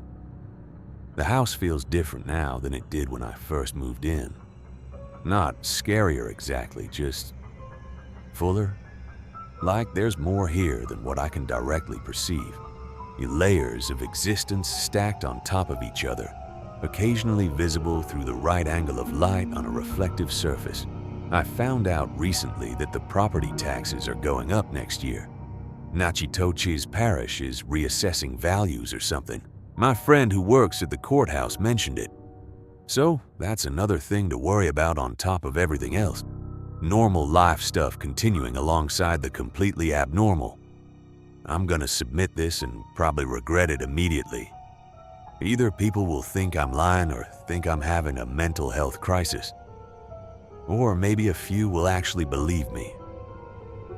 I don't know which reaction would be more comforting, honestly. If anyone has experienced anything similar, even remotely similar, I'd like to hear about it. I'd like to know I'm not completely alone in this. The sun's going down now. The Spanish moss is turning gold in the last light. Soon the windows will become mirrors again as the darkness outside makes them reflective. And somewhere in those reflections, a woman from 1891 will be going about her evening routine in a house that looks almost like mine, but not quite. I wonder if she ever writes about me. I wonder if she has friends who think she's lost her mind. I wonder what she sees when she looks at the ghost in her mirror. So, I've been a rural carrier for the USPS going on 11 years now. My route covers about 60 miles of back roads in Pocahontas County, West Virginia, which, if you don't know, is basically the least populated county east of the Mississippi. We got more black bears than people out here. More trees than anywhere I've ever seen. The kind of place where your GPS just gives up and you learn to navigate by creek beds and old tobacco barns that've been falling down since before your parents were born. I'm writing this because I need someone to tell me I'm not losing my mind. My husband thinks I'm making too much of this. My postmaster told me to stop talking about it. But I can't stop thinking about it, and I figure maybe getting it all down will help me process what happened. Or maybe someone out here has experienced something similar. Oh, my name is Angela Pruitt. I'm 34, and I've been carrying mail on Route 7 since I transferred up here from the Lewisburg office back in 2014. Before that, I worked retail at the Walmart in Beckley for 6 years, and let me tell you, dealing with crabby customers complaining about coupons prepared me pretty well for this job. At least out here, when someone's upset with me, it's usually because I'm late getting to their box and they're waiting on a prescription or something. Legitimate complaints, you know. Anyway, I need to tell you about the Marsden place. The house sits at the end of Droop Mountain Road, about 3 miles past where the pavement turns to gravel. You take a left at the old Esso station that's been closed since the 80s, the one with the rusted out pumps still standing like they're waiting for someone to come fill up. Then you follow the creek past the Hendricks farm, where they keep those goats that always escape and end up in the road. Finally, you hit this long driveway that goes back maybe a quarter mile through tulip poplars, so thick you can barely see sky even in winter. The house itself is this 2-story farmhouse, white clapboard with a green tin roof, built sometime in the 1890s according to Mrs. Marsden. It's got one of those big wrap-around porches that sag in the middle and shutters that used to be black, but have faded to this weird gray color. Honestly, it's beautiful in that sad kind of way. The kind of house that makes you wonder about all the people who lived and died there. Over the years, Dorothy Marsden has lived there for about 15 years now. She's in her late 60s, retired school teacher. He moved out here from Alexandria, Virginia, after her husband passed. Wanted somewhere quiet, she told me once. Somewhere she could hear herself think.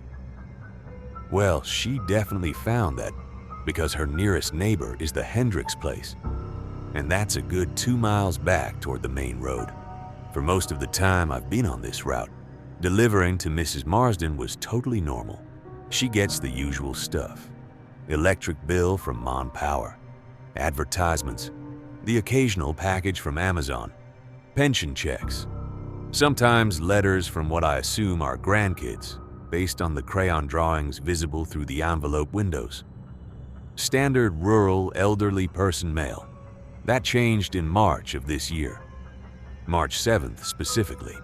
I remember because it was the day after my youngest turned 8, and I was running late because we'd been up past midnight cleaning frosting off the ceiling. Don't ask. I pulled up to the Marsden mailbox around 2:30 in the afternoon. Later than usual.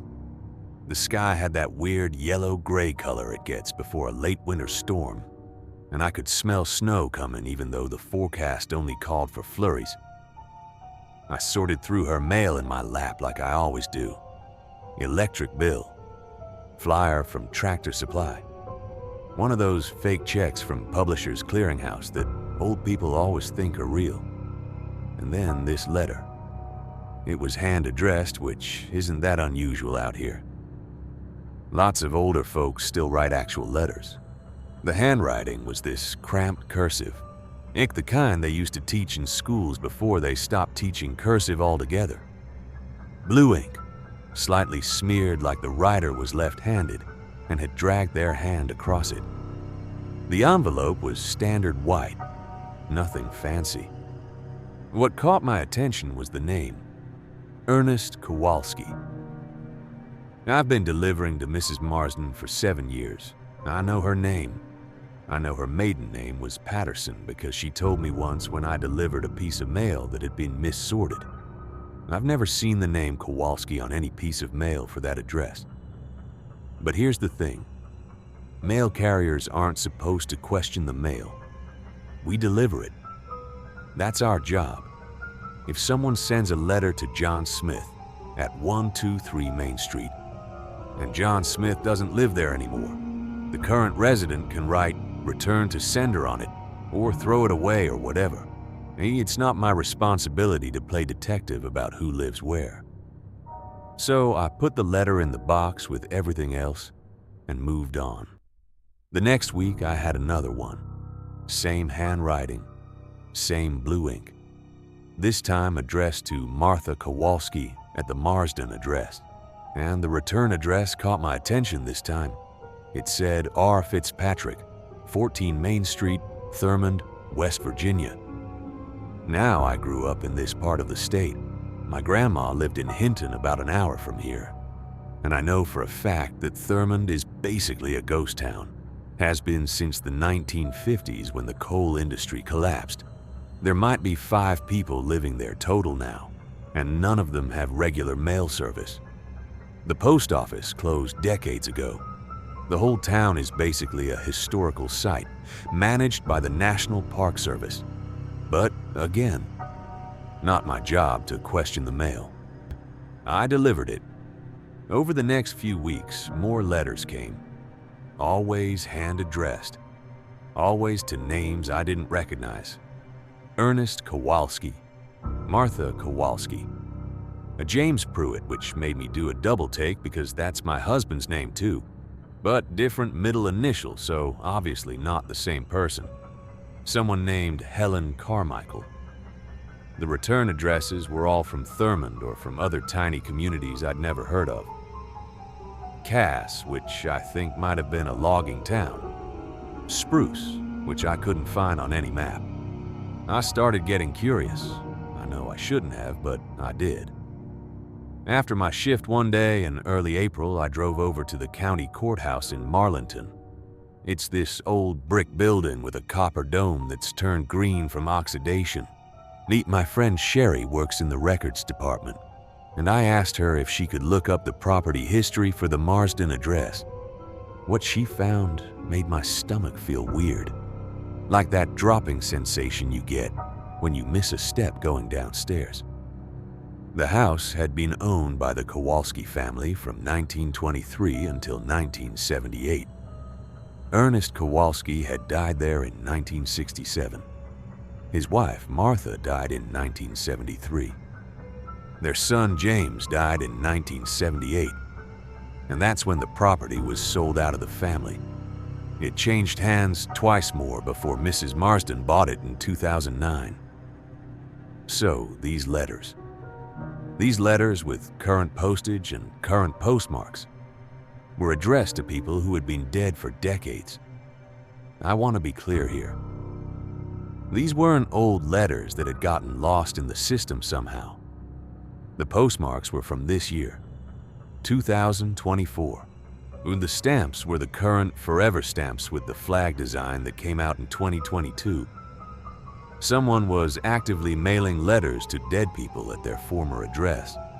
I didn't know what to do with that information. Part of me thought maybe it was some weird prank, or maybe some relative doing genealogy research who had gotten confused about whether their ancestors were still alive. Old family drama stuff. I've seen weirder things in this job, honestly, but something about it bothered me.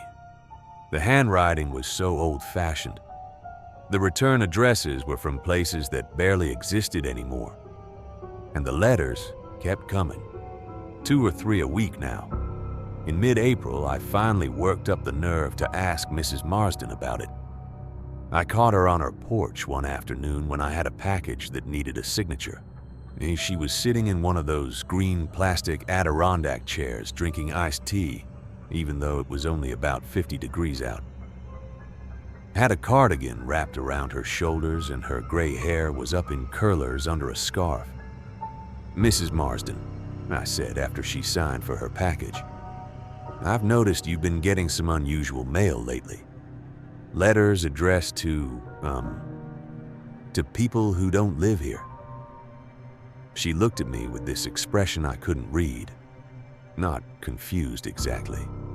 More like she was deciding whether to tell me something. "The Kowalski letters," she said finally. "You know about them? Honey, I've been getting those letters since I moved in, 15 years now."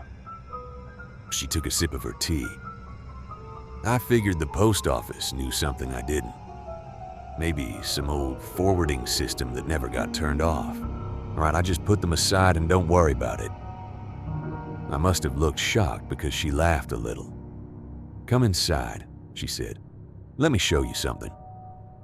I know I shouldn't have. I was still on the clock and I had another 20 miles of route to finish. But my curiosity got the better of me, and honestly, I needed to see this for myself. Her house smelled like lavender and old wood, the kind of smell that accumulates over a century. She led me down a hallway lined with framed photographs, some of which looked very old. Sepia-toned portraits of people in stiff collars and long dresses, into a bedroom that she was using as a craft room, sewing machine in one corner, and bolts of fabric stacked on a table. In the closet was a cardboard box. No, actually, it was more like 3 cardboard boxes stacked on top of each other. She pulled the top one down and opened it. Letters, hundreds of letters, all hand-addressed, all with the same cramped blue ink handwriting or sometimes black ink in a slightly different hand. All addressed to Ernest Kowalski, Martha Kowalski, James Kowalski, Helen Carmichael. "I've never opened them," she said. "Seem wrong somehow. They're not mine." I picked one up. The postmark was from 2019. The return address was from Thurmond, from someone named R. Fitzpatrick at 14 Main Street. I checked another one. 2016, Same return address. Another from 2021. This one from someone named M. Hoskins in Spruce, West Virginia.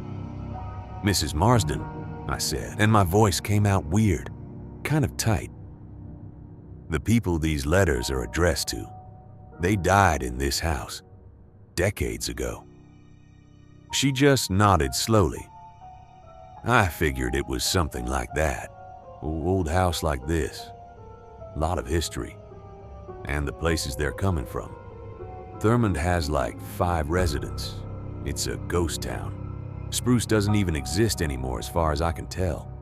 She didn't say anything to that, just looked at the boxes of letters with an expression I'd describe as resigned. Like she'd long ago accepted something about her situation that I was only beginning to understand. I did something I shouldn't have done. I know it was wrong. Tampering with mail is a federal offense, and I could lose my job over this. But I couldn't not know. I asked Mrs. Marsden if I could open one of the letters. She hesitated for a long moment, then nodded. I picked one from near the bottom of the oldest box. Postmarked 2011. Address to Martha Kowalski. Return address from E. Carmichael, 22 Poplar Street, Thurmond, Wieluva. The envelope was yellowed slightly with age, but the seal was still good. I slid my finger under the flap and tore it open. Inside was a single sheet of paper. Lined notebook paper, the kind with the ragged edge where it was torn from a spiral binding. The handwriting matched the address on the envelope, that same cramped cursive. The letter read, "Dear Martha, I hope this letter finds you well. The church bake sale went wonderfully last Saturday. Mrs. Henderson made her famous apple butter cake, and it sold out within the first hour. Pastor Williams says he hopes to raise enough for the new hymnals by Easter. Robert has been feeling poorly with his back again, but the doctor says rest and hot compresses should help. The children send their love. Little Elizabeth is doing well in school, and Timothy has been helping his father with the livestock. Please give my regards to Ernest and tell him we are still praying for his recovery. Yours in Christ, Edith." That was it. The most mundane, boring letter you could imagine. News about a church bake sale. Someone's back problems. Kids doing well in school. The kind of letter people wrote in the 1950s or 60s when long-distance phone calls were expensive and email didn't exist. Except the paper was modern. I could tell because I've handled enough mail to know the difference between old paper and new paper. Old paper gets brittle and yellowed. This paper was white and flexible. It couldn't have been more than a few years old. And the stamp. The stamp was from 2011. One of those holiday forever stamps with the snowflake design. Modern postage. Current postal system. I showed my supervisor the next day, Jerry Hicks. He's been postmaster in Marlinton for 20-something years. I told him everything, showed him the letter I'd opened, and yes, I reported myself for tampering with mail. I'm not about to lose my pension over this. He got real quiet while I talked. When I finished, he sat back in his chair and rubbed his eyes. "Pruitt," he said, "you ever hear about what happened at the Charleston sorting facility back in the 70s? I said no. He told me this story. I don't know how much of it is true, and how much is the kind of legend that builds up around old post offices. But he swears his supervisor told him this when he first started working for USPS in 1986. Back in 1978, there was a big regional sorting facility in Charleston. This was before everything got automated, so they had these massive mechanical sorting machines that ran 24 hours a day. The machines sat on the main floor of the building, but there was a basement underneath where they stored old equipment. Machines that had been decommissioned, filing cabinets full of dead letter records, that kind of thing. According to Jerry, several workers at that facility started reporting weird experiences. Time loss, mainly. They'd be sorting mail at 10 a.m. and then suddenly it would be 2 p.m. and they'd have no memory of the intervening hours. Or they'd find letters in their hand that they didn't remember picking up, addressed in handwriting they didn't recognize, to people they'd never heard of. One worker, a woman named Patricia something, came to her supervisor in a panic one day, and she'd found a stack of letters in her sorting bin that she'd apparently written herself. Same handwriting as her normal writing, but she had no memory of writing them. The letters were addressed to her grandmother, who had been dead for 10 years. The facility investigated. They found that the basement directly below the sorting floor contained equipment that was generating some kind of low-frequency vibration. Infrasound, Jerry called it. Below the range of human hearing, but capable of causing all kinds of weird effects. Nausea, disorientation, in some cases altered states of consciousness. They shut down the old equipment and the incidents stopped, mostly. Mostly? I asked. Jerry shrugged. There's still reports now and then. Not as bad as back then. But the Charleston facility sits on the same spot. Same basement. Some of the old machines are still down there. Sealed off, but never removed. Every few years, someone reports a time loss episode or finds letters they don't remember sorting. He looked at me with an expression I couldn't quite read. Something between sympathy and warning. The letters you found at the Marsden place, they all came through Charleston. Every piece of mail in Pocahontas County comes through Charleston first. Has for decades. I didn't know what to do with that information. Was he saying that postal workers in Charleston were somehow writing letters to dead people without realizing it? That the infrasound from old machinery was making them enter fugue states and compose correspondence to people who died 50 years ago. That didn't explain the return addresses from ghost towns. It didn't explain how these workers would know the names of people who died before they were born. It didn't explain any of this, really. But Jerry made some calls, got in touch with postal inspectors who apparently handle anomalous mail incidents, which I didn't even know was a category until that day. They came out about a week later. Two guys in suits who asked me a lot of questions, looked at the letters from Mrs. Marsden's closet, took samples of the paper and ink. One of them, older guy with gray hair and a limp, told me they'd seen this before. Not often, but enough that they had procedures for it.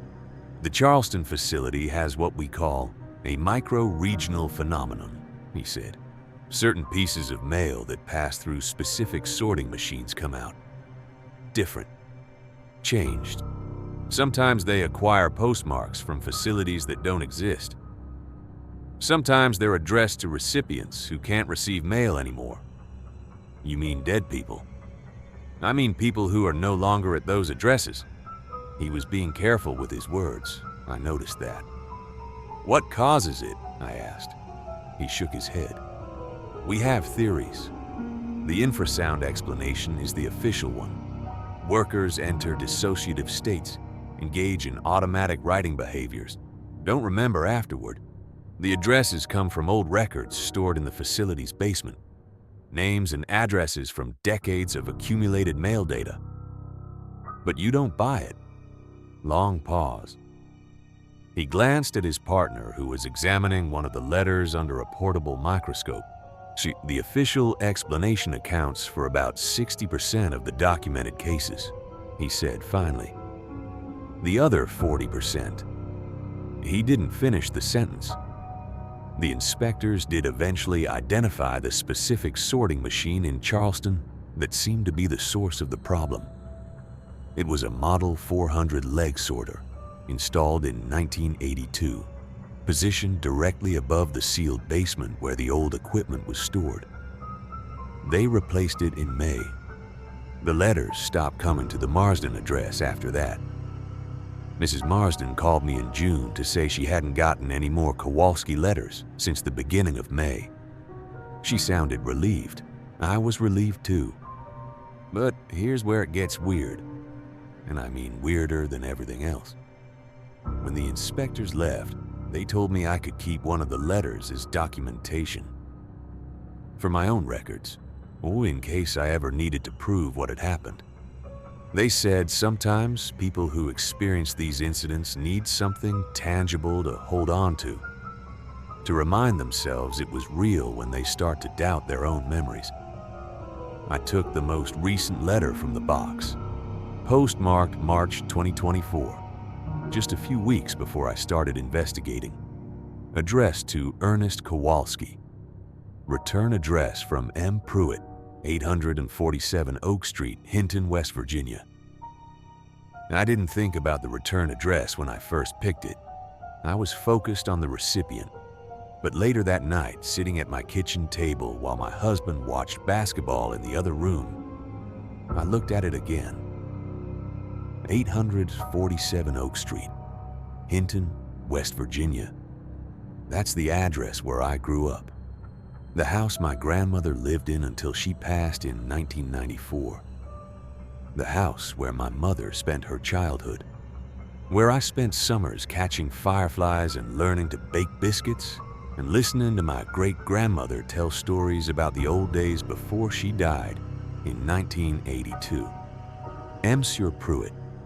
My great-grandmother's name was Margaret Pruitt. I opened the letter with shaking hands. I don't know why I was shaking. It's not like I thought it was actually from her. That would be impossible. She died when I was 4 years old. I barely remember her face except from photographs. The letter was written in handwriting I recognized.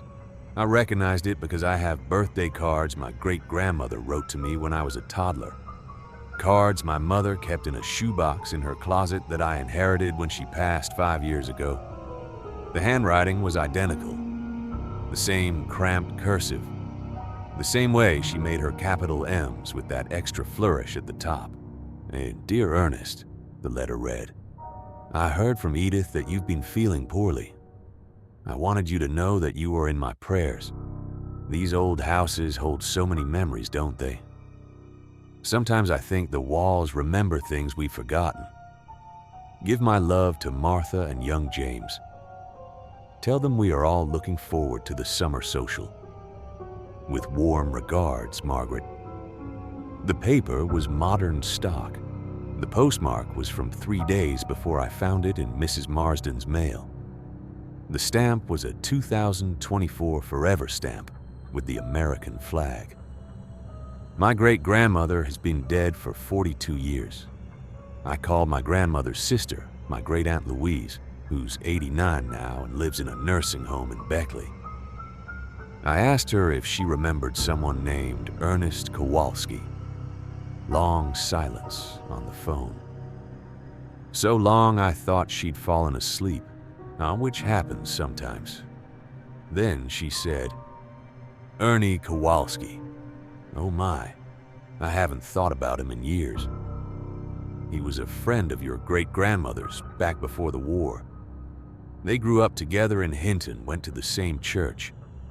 He moved out to Droop Mountain sometime in the 40s, I think. Married a girl named Martha from Charleston. Did they stay in touch? Great-grandma and Ernest? Oh, I suppose they wrote letters, back and forth for years. That's what people did back then. Wrote letters. Your great-grandmother was a prolific letter writer.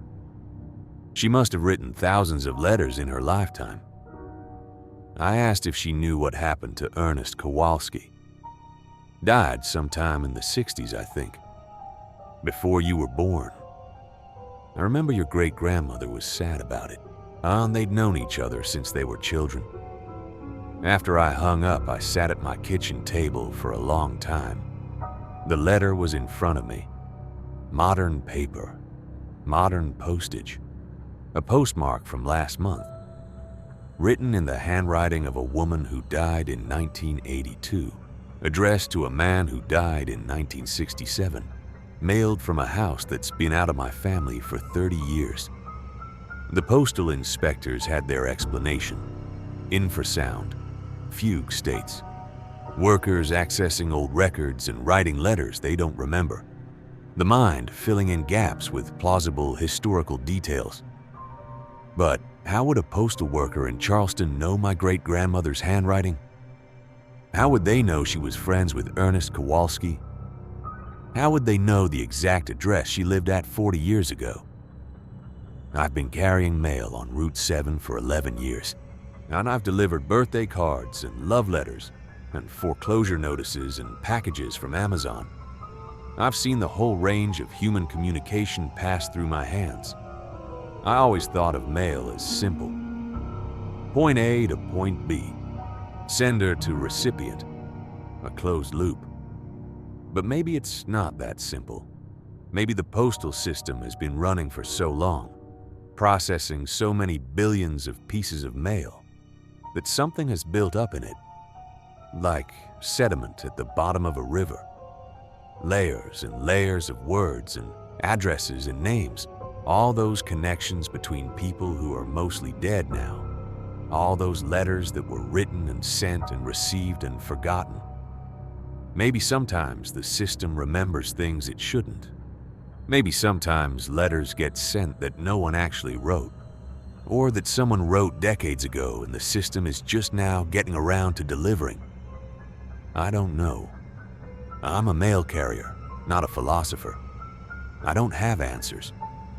What I have is this letter from my great-grandmother to her childhood friend. A letter postmarked 2024, 42 years after she died, to a man who died 57 years ago, delivered to a house where both of them have been forgotten by everyone except an old woman named Dorothy Marsden, who put all those letters in boxes in her closet and never thought to open them. I keep it in my glove compartment now. Every day when I start my route, I look at it, just to make sure it's still there, just to make sure I didn't imagine the whole thing. The sorting machine in Charleston was replaced. The letters stopped. Life went back to normal, whatever normal means anymore.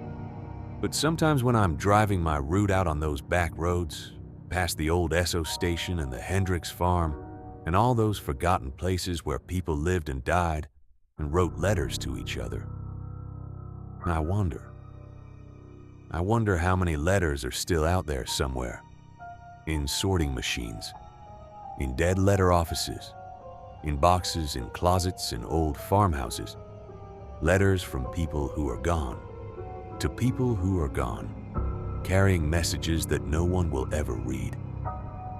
And I wonder if someday, decades from now, someone will find a letter that I wrote, not something I remember writing, something I wrote in a fugue state while passing through some building that sits on top of something old and strange. A letter to someone I loved who isn't here anymore. I wonder what I would say to them if I could. I wonder if I already have.